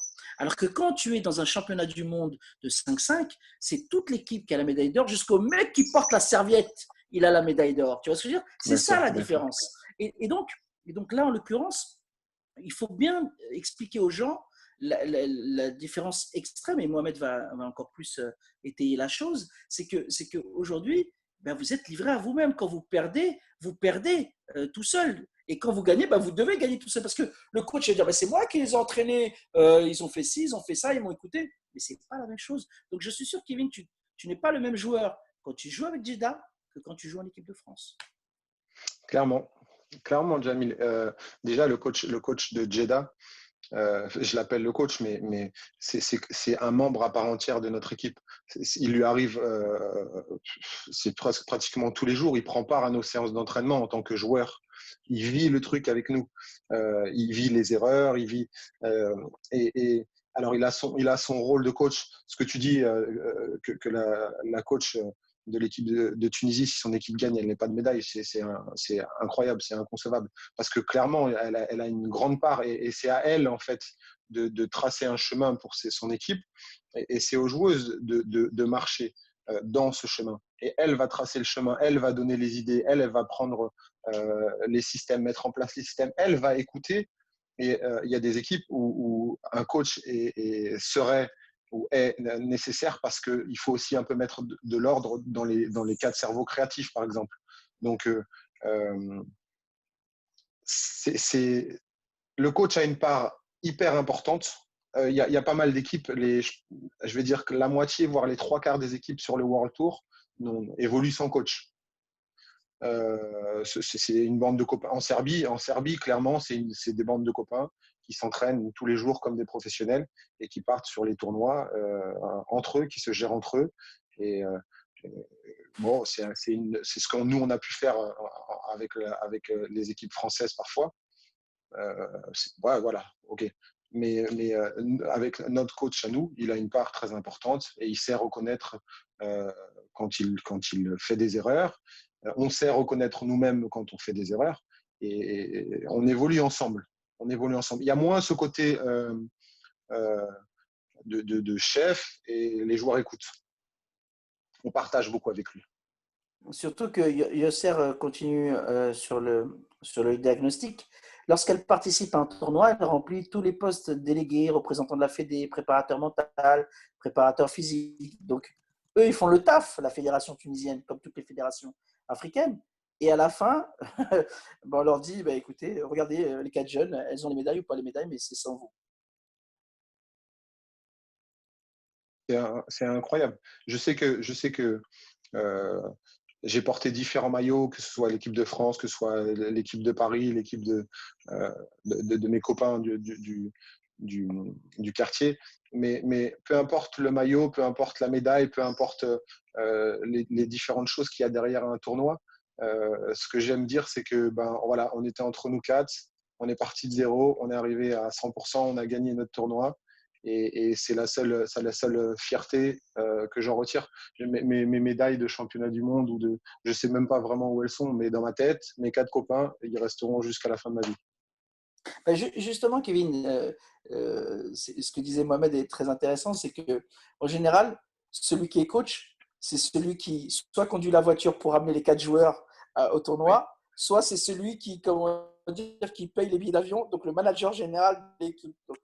Moi, je peux être coach tous les jours de 3-3, mais il faut avoir les bifetons, comme dirait l'autre. Hein, Mohamed? C'est ça. Après, je pense que ça me fait penser un peu au discours qu'on a. Est-ce qu'il faut mieux être champion du monde de quartier avec les minimes et jouer en défense 2 ans tout le temps, ou former des joueurs et après les laisser partir, et après, une fois qu'ils font une grande carrière, tu dis voilà, moi j'ai participé à ça. Regarde, Jamil, tu n'étais pas en 2012, tu n'étais pas là. Tu n'étais pas là en 2016, tu n'étais pas là lorsque l'équipe de France elle avait gagné des médailles. Mais tu as des joueurs qui vont parler de toi, tu vois, et ça, c'est une autre satisfaction. Tu vois, c'est pour ça que je pense qu'il y a autre satisfaction que la médaille. C'est vrai que voilà, on peut pas tout avoir. Je pense qu'à un moment ou l'autre, bien sûr, et cette question de Yosser d'ailleurs que je précise à Kevin, qui est une ancienne internationale de l'équipe de Tunisie, qui l'a posée, elle est très très bien placée. Peut-être qu'à un moment où les instances, ils vont dire effectivement, c'est pas un coach sur place, mais c'est quand même un manager, c'est lui qui forme ses joueurs, c'est lui qui les sélectionne. Voilà. Donc voilà. Après, c'est ma vision, Gianni. Alors, une question Facebook, s'il te plaît, Mohamed, avant d'entamer d'autres Ouais, questions, ouais, s'il te alors, plaît. ouais, parce qu'on a une question. Alors, je vais juste la chercher. Alors, question de Issam. Alors, il dit, voilà, la question elle est très intéressante parce qu'il dit, concernant les séances d'entraînement, alors, sachant que l'intensité et l'agressivité sont très élevées dans un match 3-3, qu'est-ce que vous mettez dans vos séances d'entraînement, d'accord, pour amener ces caractéristiques qui changent peut-être un petit peu par rapport au 5-5 pour pouvoir terminer aussi des matchs de 10 minutes? Alors, encore une fois, et ça, c'est quelque chose qui est propre au coach en place et c'est toute la magie du coach de mettre ça en place. Euh, pour ma part, moi, quand je suis en dehors de mes différentes équipes, sur l'équipe de France ou Jeddah, enfin, surtout Jeddah, euh, je fais quand même beaucoup de circuits cardio et musculaires, beaucoup d'intermittents sur des petites distances et des petites durées. Voilà, c'est-à-dire ça peut être du 15-15. Je rappelle qu'une attaque, la durée d'une attaque, c'est 12 secondes. Euh, et donc, il arrive parfois qu'on enchaîne, je sais pas, je vais dire 5 fois 12 secondes de suite avant qu'il y ait un ballon mort. Donc, je fais beaucoup d'intermittents courts sur des courtes distances parce que le terrain est pas très grand. Du renforcement musculaire pour tenir les chocs et pouvoir combattre tout le match. Et ensuite, clairement, du basket. Alors, du basket, j'en ai mangé beaucoup avec le 5-5 et avec mes entraînements quotidiens. Donc, j'appuie un peu moins sur le basket parce que maintenant, j'arrive à. Voilà, j'ai bientôt 35, enfin, j'ai 35 ans, donc je connais bien le basket. Mais clairement, le basket est important. À Jeddah, quand on est à Jeddah, ça se présente de la manière suivante. Le matin, souvent, c'est du travail technique par poste. Donc, les extérieurs, les joueurs plutôt shooters envoient beaucoup de shoots. Ça s'accompagne souvent par un petit circuit de renforcement musculaire. Le haut du corps est important parce que, encore une fois, il y a du combat. Les jambes sont importantes, la rapidité de l'échelle de rythme pour bien bouger ses pieds. Et souvent, le soir, donc quand on est en Arabie Saoudite, on s'entraîne assez tard parce que la chaleur est importante. Donc, on s'entraîne souvent le soir et on n'a pas une durée d'entraînement qui est longue. On fait souvent un échauffement type 3-3. Ça peut être le jeu qu'on appelle le Lucky Luke, c'est-à-dire que shooter vite à 2 points et remettre dedans si on ne marque pas, et le joueur derrière doit marquer avant nous. C'est beaucoup 3-3 ça, parce qu'on a la balle en main, on shoot, on sort et on shoot vite. On s'échauffe avec souvent ce jeu-là, et ensuite on fait du jeu, la pratique, et le jeu est le meilleur exemple et le meilleur entraînement, je pense. Justement, Kevin, pour être dans la continuité, Yosser qui demande, vous êtes que 4 dans l'équipe, vous faites quoi? Vous faites du 2 contre 2? Vous cherchez 4 autres joueurs pour faire du 4 contre 4? Vous gérez ça en termes d'entraînement? Ça a souvent été problématique parce que la Fédération d'Arabie Saoudite nous a envoyé des joueurs de l'équipe nationale euh, et, et, et ils ne connaissaient pas le 3-3 et ils ont eu du mal à s'adapter. Et avec le rythme des entraînements, donc nous on est à deux par jour, 1 heure et demie à chaque fois, eux ils n'ont pas l'habitude de s'entraîner comme ça. Donc quand on a été en Arabie Saoudite, ça a été vraiment problématique de s'entraîner avec un vraiment bon niveau euh, d'entraînement et de match. C'est pour ça que notre coach a mis en place des camps d'entraînement qu'on a été faire partout en Europe. On a donc été en Slovénie à Ljubljana. Mon coach est originaire de là-bas, donc il connaît des équipes. On a été à Amsterdam et on a été à Belgrade. Et donc dans ces trois endroits, on avait nos séances le matin personnelles entre nous. Quand on est entre nous et qu'on n'est que nous quatre, on fait du 2 contre 2. On peut faire du 2 contre 2 avec passeur, avec le coach. Et quand on a un joueur qui veut bien participer, on fait du 3 contre 3 avec le coach qui joue. Et ensuite, souvent le soir, dans tous ces endroits, on joue des matchs. Ce n'est pas des matchs complets que l'on fait. Souvent, c'est la moitié du temps et arriver à 12 minutes de temps de jeu. Ou alors, on fait du match avec des thèmes. C'est arrivé qu'on fasse des matchs en 30 points, par exemple, où les 10 premiers points, on le faisait sans dribble, par exemple. De 0 à 10 sans dribble, de 10 à 20, on faisait avec un dribble qui nous permet jamais de finir au panier, c'est-à-dire on fait un dribble et ensuite on doit décaler et le joueur doit shooter. Et les 20 à 30, c'est le contraire. Quand on fait un dribble, c'est toujours pour aller au panier. C'est des jeux un petit peu fun qui nous amènent sur des situations souvent qui arrivent dans le 3-3. Question de Abdelrahman, encore une fois. Est-ce que quand tu entames un match, est-ce que quand tu veux entamer un match, est-ce que tu fais un travail de scouting préalable de l'équipe adverse et au fur et à mesure du déroulement du match, tu t'adaptes à ta stratégie de jeu? Alors, déjà, il faut savoir qu'avec la FIBA 3-3, tous les matchs, enfin, énormément de matchs tous les matchs sont filmés d'abord, et énormément de matchs, surtout les meilleurs, sont sur le site, enfin, sur la plateforme de YouTube. Donc, on peut facilement retrouver les adversaires qu'on va rencontrer. Et avec notre coach de Jeddah, on regarde à chaque fois un ou deux matchs de notre adversaire.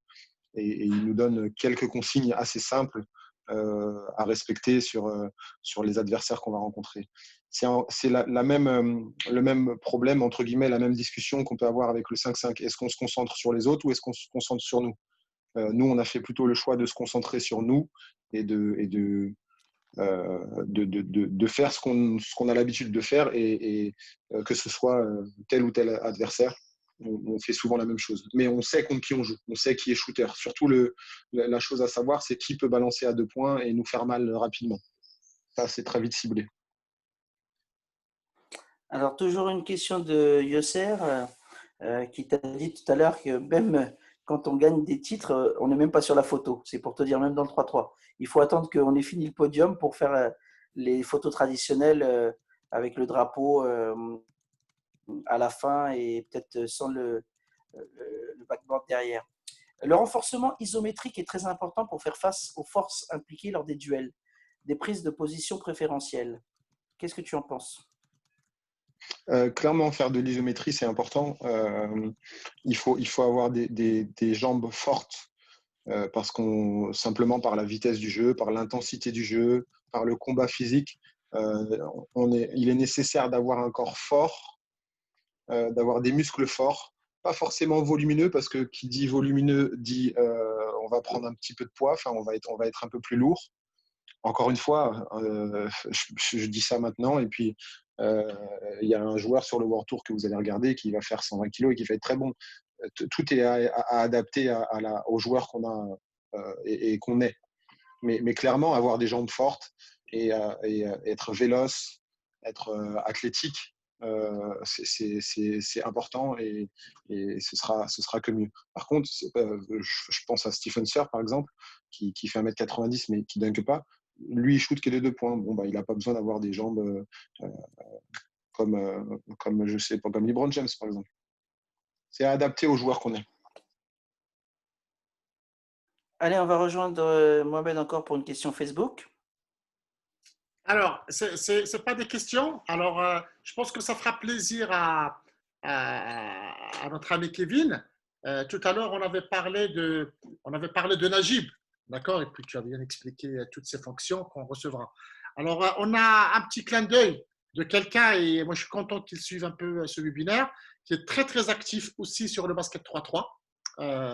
Tu vas, avec des indications, trouver qui c'est, qui est un des acteurs dans l'organisation, grand joueur aussi du 3-3, qui te fait un petit clin d'œil et qui met le meilleur Kevin. Voilà, donc avec des petits cœurs. Tu imagines bien qui c'est, Kevin? Faut que tu me dises parce qu'il y en a. Il organise vraiment des grands tournois 3-3 en France. Il est très, très actif sur le 3-3. C'est parmi les pionniers aussi pour moi du 3-3 dès qu'il y avait la partie fédérale. Il est aussi joueur. Hein, il est très bien aussi coté en fait, au niveau du classement mondial. Ah, Anto, Voilà, Anthony Ah Christophe. bah oui, ah bah Voilà. oui, Anto. Il n'y a pas 15 000 joueurs dans le haut tableau Non. qui organisent des super tournois. Et personnellement, moi, de temps en temps, je m'inspire aussi de ce qu'il fait. Lorsqu'on fait des interventions, il a compris que le basket 3-3 aussi, c'est un projet territorial qui peut valoriser des territoires, un port, une côte, une place au niveau d'une ville. Et voilà, donc on lui fait un petit clin d'œil. Voilà. Donc, il te fait un petit clin d'œil en direct. Je lui envoie plein de bisous ainsi qu'à son nouveau-né. Et Anto, il a vraiment une place particulière dans mon cœur 3-3 parce que c'est quelqu'un, bah voilà, que ce soit au 3-3, n'importe quel tournoi, n'importe quel endroit, on part avec lui, on va passer un bon moment et il va poser ses tripes, son corps, tout ce qu'il a sur le terrain. Dans toutes les équipes où Anto a participé et a joué, il y a eu des résultats, il y a des choses qui se sont passées sur le côté humain, sur le terrain. Et, et, et voilà, il n'a peut-être pas le profil, il a peut-être pas, voilà, on va lui préférer des joueurs beaucoup plus cotés. Mais voilà, moi, c'est quelqu'un avec qui je pars à la guerre, je pars n'importe quel tournoi, tous les jours. Voilà, un gros bisou, Anto. Et merci d'avoir partagé des tournois avec moi. Merci de m'avoir invité, d'avoir organisé tout ça parce que c'est une grande partie de mon histoire du basket 3-3. Je pense notamment à ce challenger à Ljubljana où j'ai joué à ce moment-là contre mon coach et c'est peut-être à ce moment-là qui m'a repéré et qui fait que maintenant je vais m'envoler pour Jeddah bientôt. Alors, deuxième et dernière. Ouais, ouais, Jamil, J'en profite juste pour dire à Anto vas-y. Christophe, j'attends juste ma retraite de ma carrière pour venir animer bien sûr un de ces tournois. Vu que je suis trop cher pour ces tournois, donc je promets que je viendrai gratuitement quand je serai à la retraite, sans problème. Voilà, c'est Alors, cadeau. une petite précision. Donc, le coach Saada, qui est professeur de sport et qui ont lancé, parce qu'ils sont plusieurs, qui ont lancé une association qui a commencé par le basket 3-3. Donc, leur premier projet, c'était au Maroc, c'est pas loin de Casablanca, par rapport à Kevin, et le basket 3-3 est une discipline qui offre beaucoup de liberté individuelle. Personne n'est là pour te coacher ou t'imposer une tactique collective. Chaque mouvement, chaque action est un choix individuel. Et c'est cette stratégie qui fait du basket 3-3 une discipline bénéfique et accessible à la mondialisation. Voilà, donc c'était juste une précision d'un gars qui a découvert le basket 3-3 et ses bénéfices dans l'entraînement et dans la mise en place de projets clés. Voilà, Jamil. Donc, par rapport à. Alors, il y a d'autres questions, mais je le reprendrai après, Jamil. Je te laisse la parole. Ok. Question quant à Abdelrahman. La dépense énergétique influe sur la vigilance du joueur à bien terminer le match. Comment faire pour gérer ce problème, sachant que généralement les matchs se gagnent vers la fin? Ça passe forcément par l'entraînement. Il a tout à fait raison. C'est arrivé qu'à la fin d'un match, il y ait des erreurs qui soient faites, moi personnellement. Et quand tu y repenses, quand tu la revois à tête froide, tu dis waouh, qu'est-ce qui s'est passé à ce moment-là? Ça fait partie du 3-3. C'est quelque chose dans le 5-5 qui est beaucoup moins, qu'on voit beaucoup moins. Parce que dans le 3-3, et c'est aussi un de ses avantages, on joue beaucoup. On joue beaucoup. Il y a des joueurs aussi parfois qui passent leur temps sur le banc du 5-5 et qui sont déçus de ne pas jouer. Dans le 3-3, quand tu vas à un tournoi, tu joueras tout le temps. Voilà, tu passeras parfois 10 secondes sur le côté, 2 minutes si tu as de la chance pour te reposer, mais tu joueras beaucoup. Et clairement, ça a un influx sur ta manière de penser.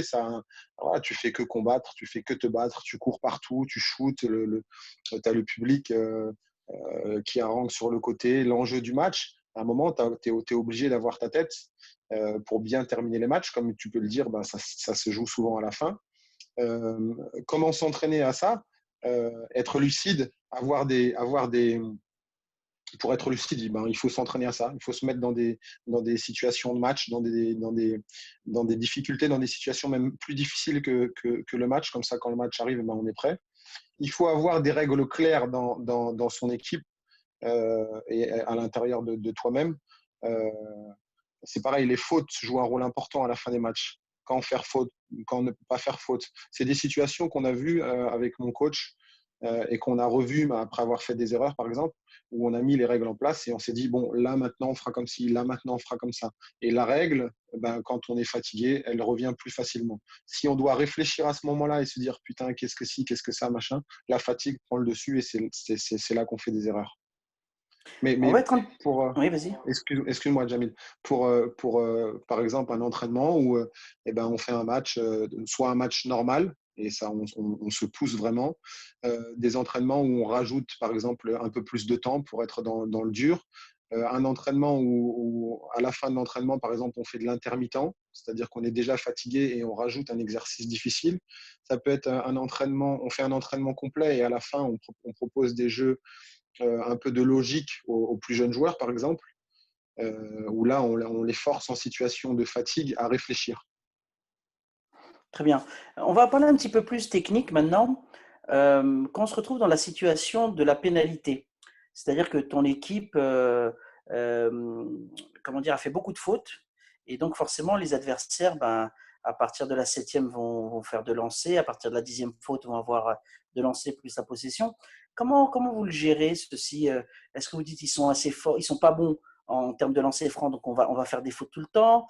Est-ce que vous êtes inquiet dès que vous voyez la 5e faute arriver? Parce qu'il y a un stress qui monte, on voit bien.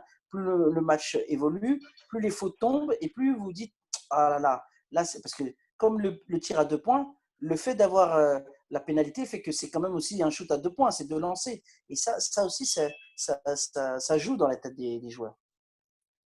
C'est clairement un paramètre qui est à prendre en compte très vite dans le match. On a un œil sur le score, mais aussi on a un œil sur les fautes.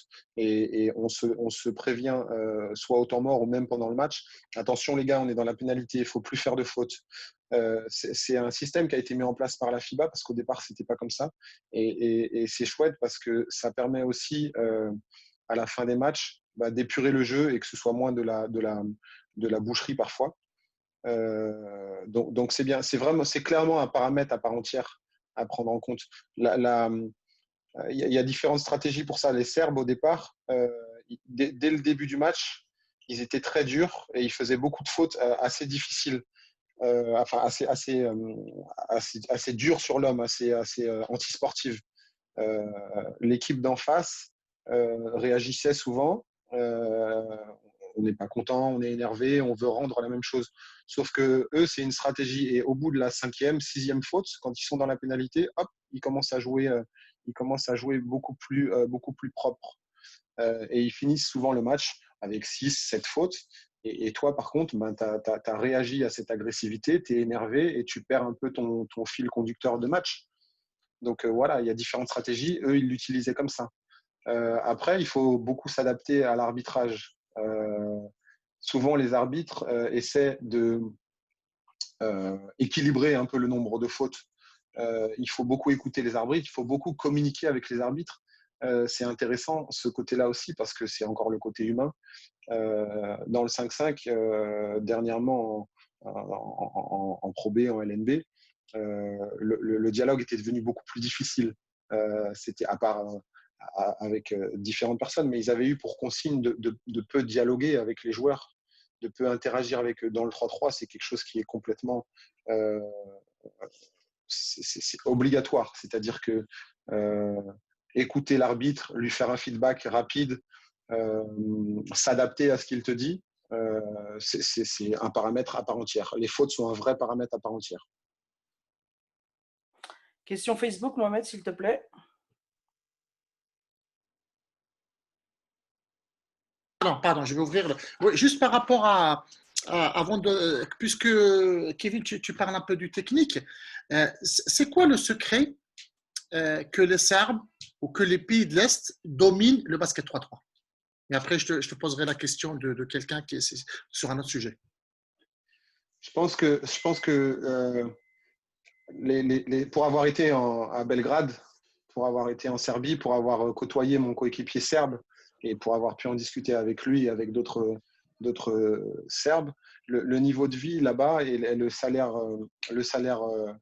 moyen là-bas est de 300 € par mois. C'est un peuple qui vit quand même assez durement, qui a vécu des guerres et qui quand il fait du sport, c'est pour eux un moyen de sortir de, de, de, de leur cadre de vie, de leur vie actuelle. Et quand ils font du sport, ben, quand une équipe serbe, elle gagne 10 000 dollars, 20 000, 30 000 dollars, et ben pour eux, ça leur permet de vivre une année. Ça permet de vraiment vivre bien en Serbie. Donc quand ils jouent vraiment, on a l'habitude de dire ça, c'est pas vrai, le mot est mal choisi, mais ils jouent leur vie sur un tournoi. Ah, ils sont capables de se cracher dessus parce que ben, un a fait une erreur et ça a coûté le match, par exemple.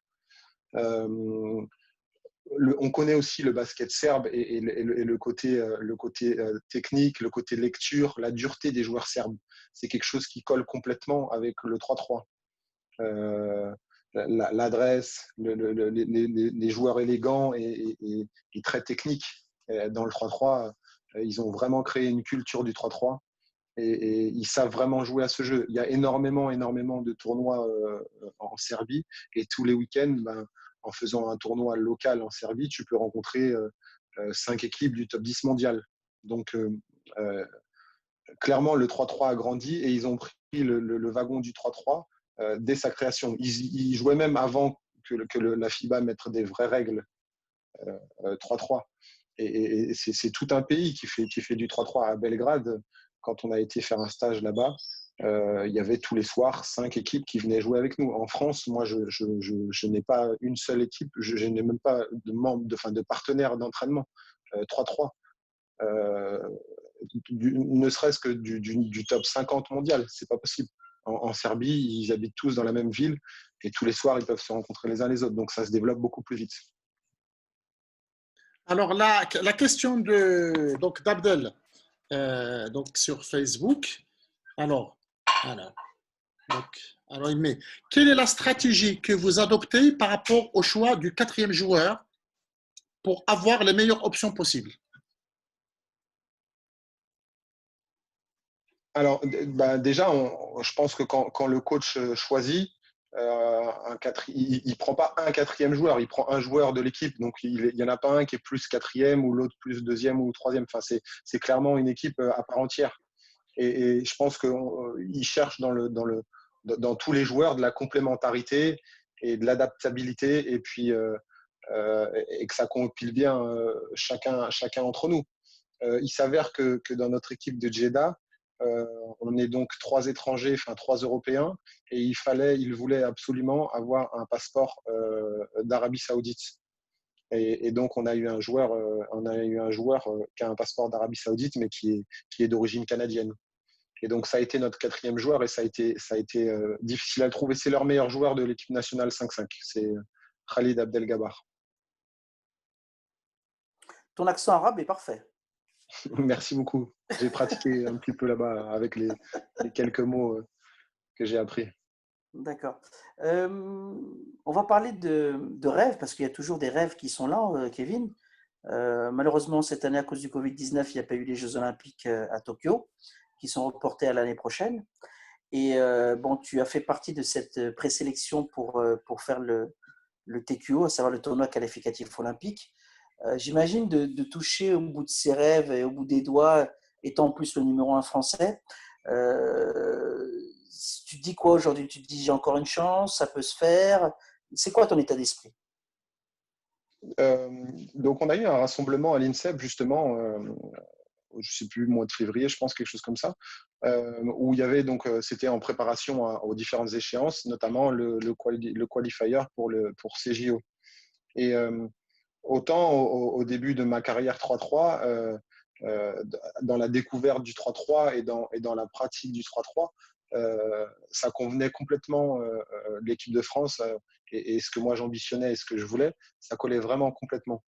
Euh, depuis un petit moment, après avoir fait tous les stages et pouvoir participer aux compétitions que l'équipe de France nous proposait, j'ai très vite été un peu déçu de la tournure des événements parce que j'ai pas trouvé qu'on construisait sur une continuité. Euh, les entraînements et les rassemblements qu'on a pu faire avaient souvent la même teneur, Et c'était plus une découverte du 3-3 pour ceux qui arrivaient, plutôt que la construction d'une équipe, la construction d'une stratégie, le développement du vraiment 3-3 de haut niveau. Donc j'ai été, j'ai pas compris, ça convenait moins à ce que je voulais. Alors clairement, quand il y a les Jeux Olympiques, c'est quelque chose qui paraît, comme au début avec toi, Jamil, intouchable. Mais j'aimerais vraiment pouvoir, dans chaque équipe avec lesquelles je joue et dans chaque événement que je peux participer, que ce soit avec le maillot de Jeddah, le maillot de mon quartier ou le maillot de l'équipe de France. Mon essence, c'est de jouer avec mes qualités, mes valeurs et ma philosophie de jeu, mon cœur simplement en fait. Et j'ai compris au dernier rassemblement que pour l'instant, ça correspondait pas. Alors, avec l'âge que j'ai, je pense que j'aurais pas d'autre chance que pour faire les JO. Mais je suis vraiment en paix avec moi-même parce que je préfère amener ce que j'ai et mettre mon cœur sur la table plutôt que de faire partie d'une équipe et pas pouvoir donner ce que j'affectionne, parce que c'est pas quelque chose qu'on partage. On va bientôt finir et conclure ce webinaire, Kevin. Sur tous les voyages que tu as pu faire ces derniers temps, est-ce que tu as rencontré des joueurs africains? Est-ce que tu as côtoyé des joueurs africains? Malheureusement, tu n'as pas pu être sur le continent africain, parce que je n'ai pas de souvenir à part les championnats d'Afrique des nations qui ont lieu en Ouganda. Mais on va organiser ça pour Marrakech. Inch'Allah. mais en tout cas, Kevin, voilà, parce que tu parlais tout à l'heure de combativité, d'intensité, etc.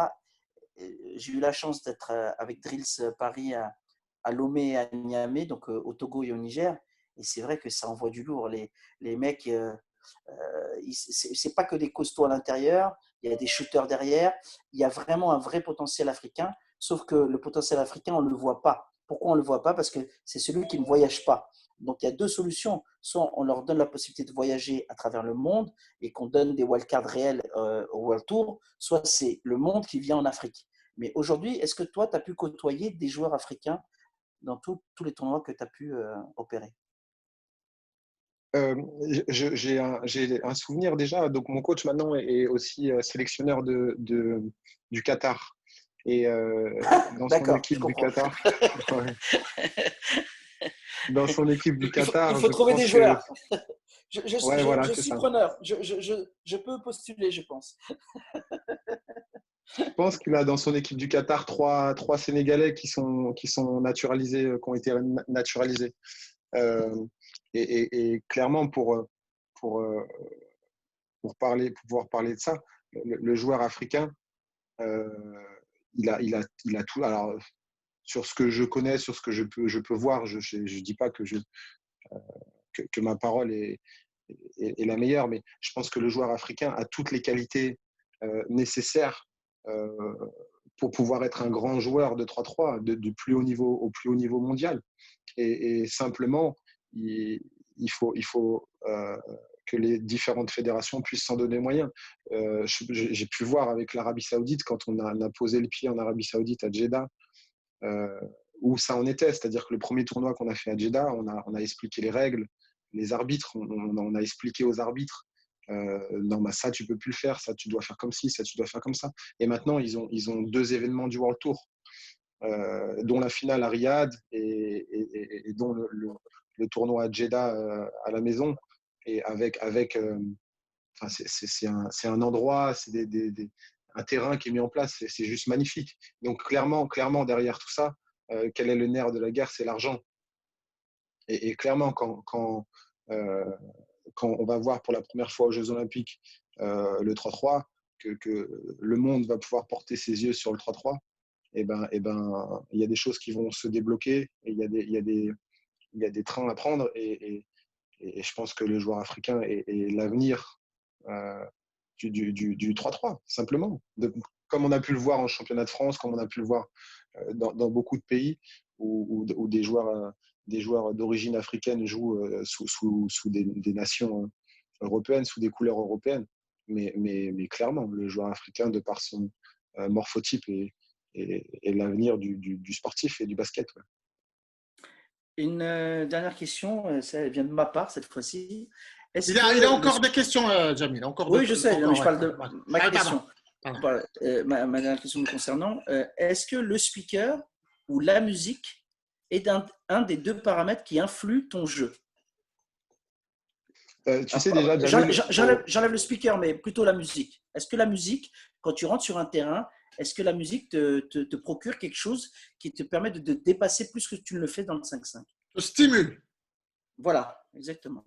Tu sais déjà, Jamil, sur le World Tour, on doit choisir une chanson d'équipe quand l'équipe est présentée. Et ça fait partie de ce côté libre, de ce côté fun. C'est le speaker, pareil, qui parle pendant le match et qui crie, ou quand tu mets un dunk, ou quand tu fais une belle action. Au 3-3, c'est encouragé.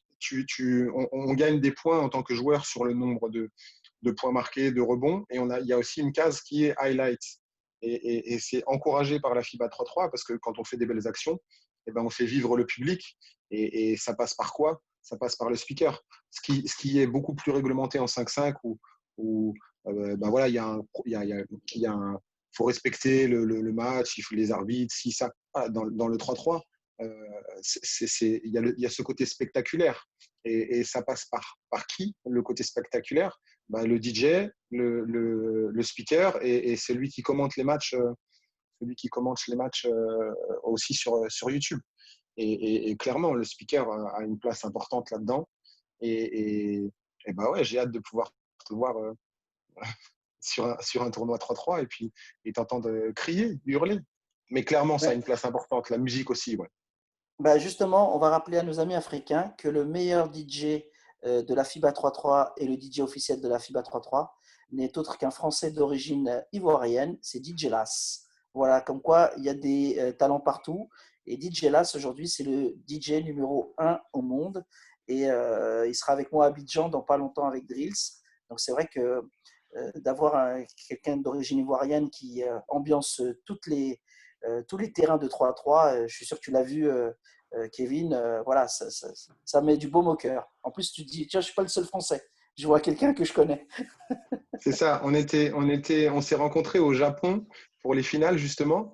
Et puis moi, je venais à l'entraînement, et je dis, mais je connais cette personne, j'ai déjà vu. Et on s'était pas présenté, on n'avait pas été présenté, on ne se connaissait pas. Et là, on s'est trouvé au Japon, à Utsunomiya. Kevin, oui, pardon. Au Japon, et puis ça a coupé. Jamil, je pense que c'est toi qui as un problème. Ensuite... Parce que moi, j'entends. Ah, pardon. Ouais, excuse-moi. Ouais, c'est bon. Ouais, donc je disais, on s'est rencontrés à Utsunomiya pour les finales mondiales du World Tour. Et voilà, et là, je me suis dit, on est au Japon, et ben, on rencontre un autre Français. Ouais, c'était chouette, c'était une super rencontre. Et on n'a pas énormément discuté parce qu'on était sur les différents matchs qu'il y allait avoir. Mais j'espère, dès le prochain événement où il est là, on va pouvoir partager beaucoup plus. Les dernières questions, Mohamed, s'il te plaît. Alors, en fait, il y avait juste une précision de Abdel qui avait posé la question, mais je pense que c'est moi qui l'ai mal lu ou je l'ai mal comprise. Excuse-moi, Abdel. Je vais la reformuler sur l'histoire des 4 joueurs. En fait, sa question elle est plus précise maintenant. Et en fait, il dit, ma question était par rapport au poste choisi par rapport au coach. Ça veut dire que sur les 4, hein, une fois qu'il a mis en place une stratégie, est-ce qu'il met une stratégie avec 2 intérieurs, avec 3 extérieurs, avec 2 pointeurs? Voilà, c'est ça sa question. Ça dépend vraiment des qualités que peuvent avoir tous ces joueurs. Il faut qu'ils remplissent, il faut qu'on puisse cocher les cases de il peut bouger, il peut sauter, il est intelligent, il peut être adroit un petit peu. Il y a vraiment beaucoup de paramètres. Je pense que plutôt que de chercher un profil, il faut vraiment trouver 4 joueurs qui vont être complémentaires les uns des autres. Je pense que ça, c'est le plus important. Jamil, je pense que tu te rappelles de cette équipe de Sergi qui avait été sur un World Tour où il y avait Amarassi, Banjassi, Georgie Joseph.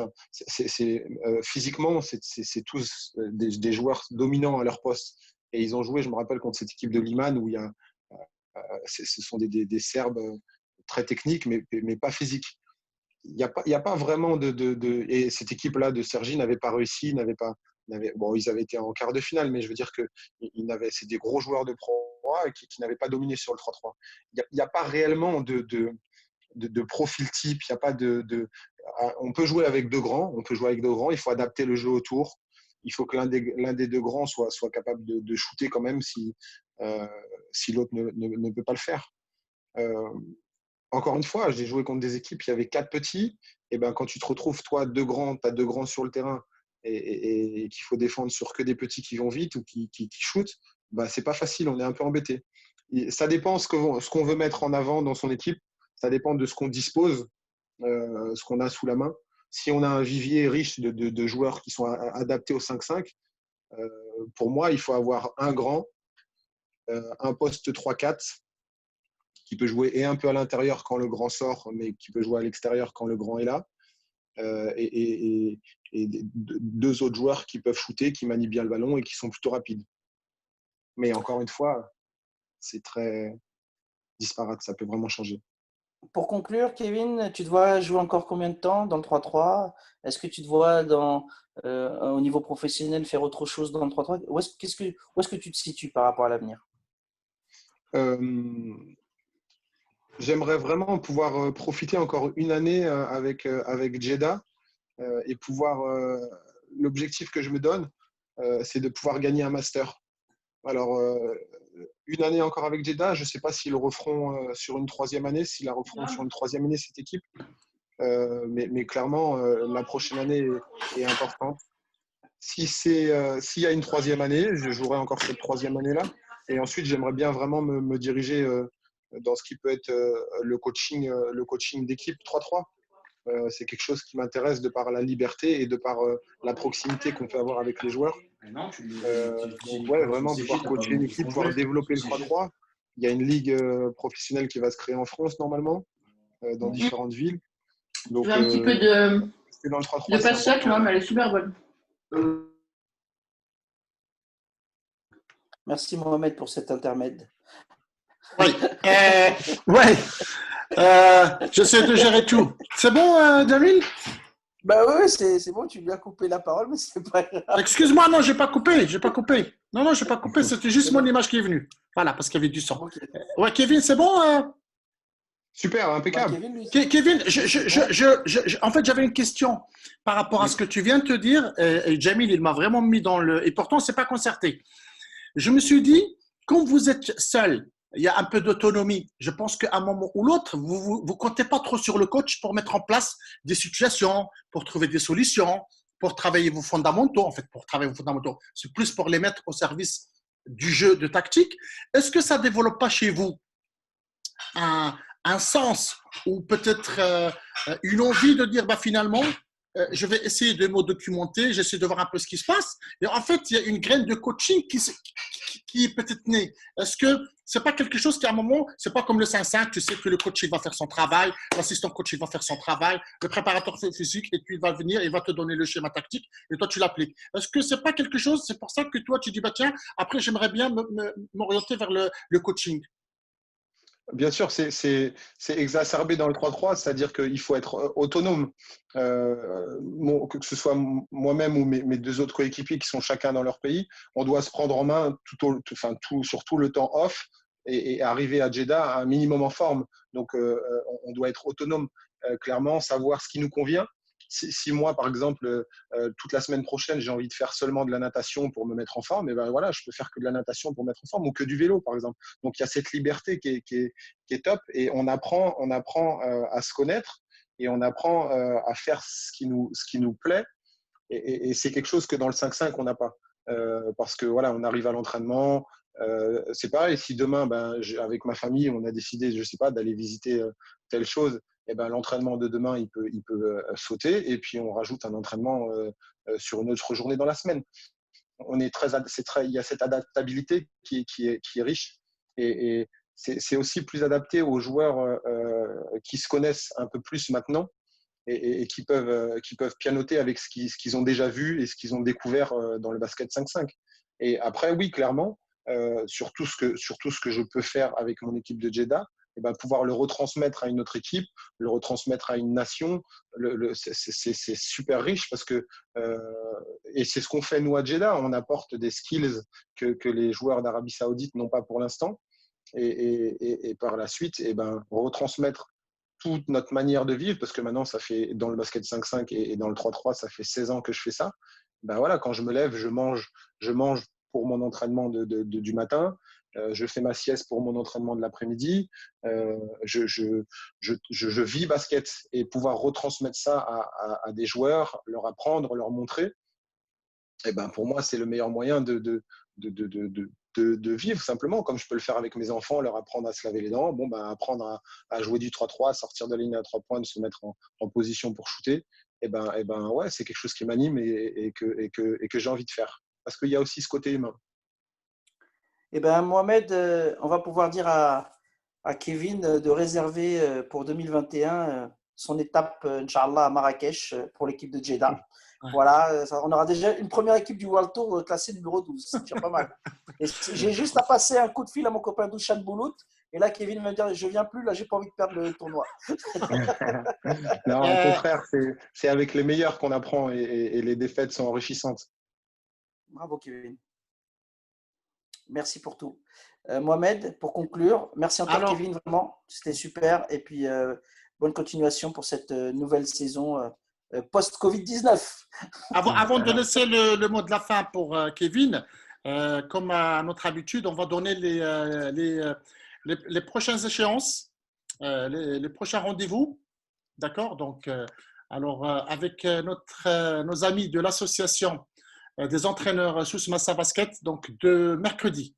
Donc, il y a un webinaire, la place de la formation du joueur dans un projet de club, avec notre ami, maintenant il est devenu un habitué, Omar Habban, qui est un grand formateur en France, qui est brevet d'état deuxième degré, d'origine marocaine. Et donc, ça sera bien sûr sur Zoom et sur Facebook.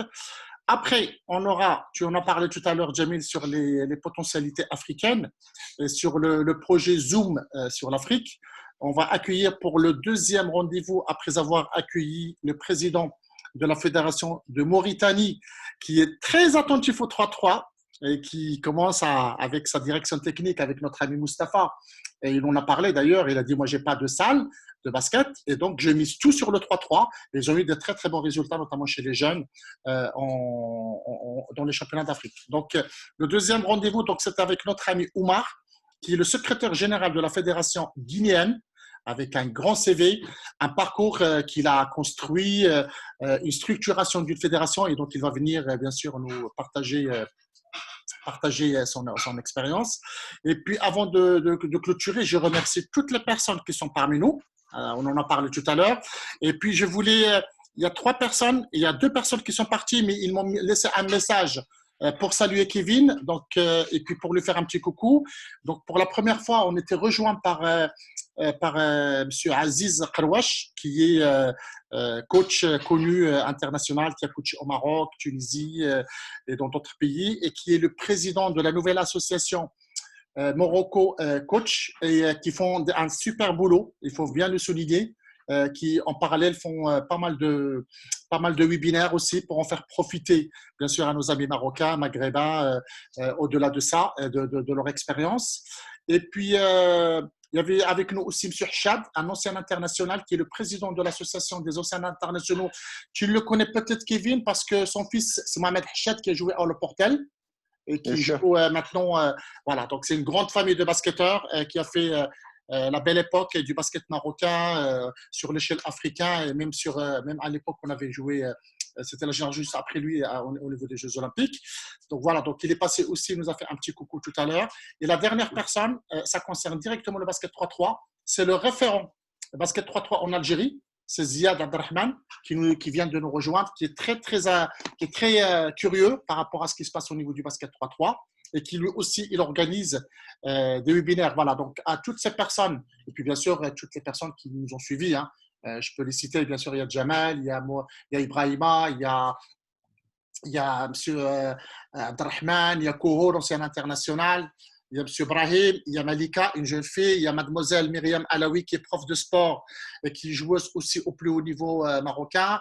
Il y a May, alors May, c'est écrit May. Voilà, donc un peu juste pour n'oublier personne. Merci bien sûr aussi aux personnes qui nous suivent sur Facebook, qui alimentent ces webinaires avec bien sûr leurs petits mots sympas, avec leurs critiques constructives. Voilà, donc on vous donne rendez-vous bien sûr mercredi. Grand merci Kevin, vraiment on s'est régalé. Voilà, donc Jamil, ça fait longtemps qu'il me parle de toi. Et puis l'invitation que je t'avais fait avant de commencer le webinaire, elle est encore plus consolidée pour le Maroc, pour Marrakech. Je suis vraiment content de savoir que ta reconversion d'ici le plus tard possible, bien sûr. Hein, on aimerait bien que tu joues encore au plus haut niveau. Et puis les gens, ils vont te suivre. Maintenant, nos amis africains, ils vont bien sûr te suivre. Et on sera ravis de t'accueillir. On l'a fait avec… Et puis moi, je suis content que Ibrahima soit là.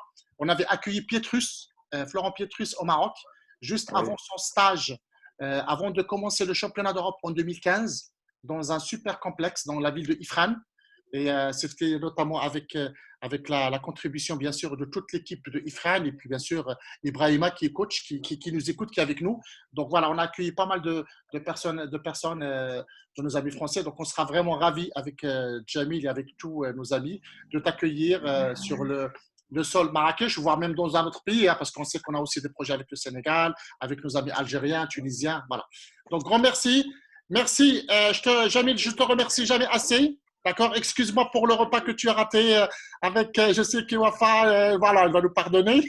T'inquiète pas, je vais me rattraper. Voilà, et Kevin, je te laisse le dernier mot pour conclure et dire au revoir à toutes les personnes qui nous ont suivis.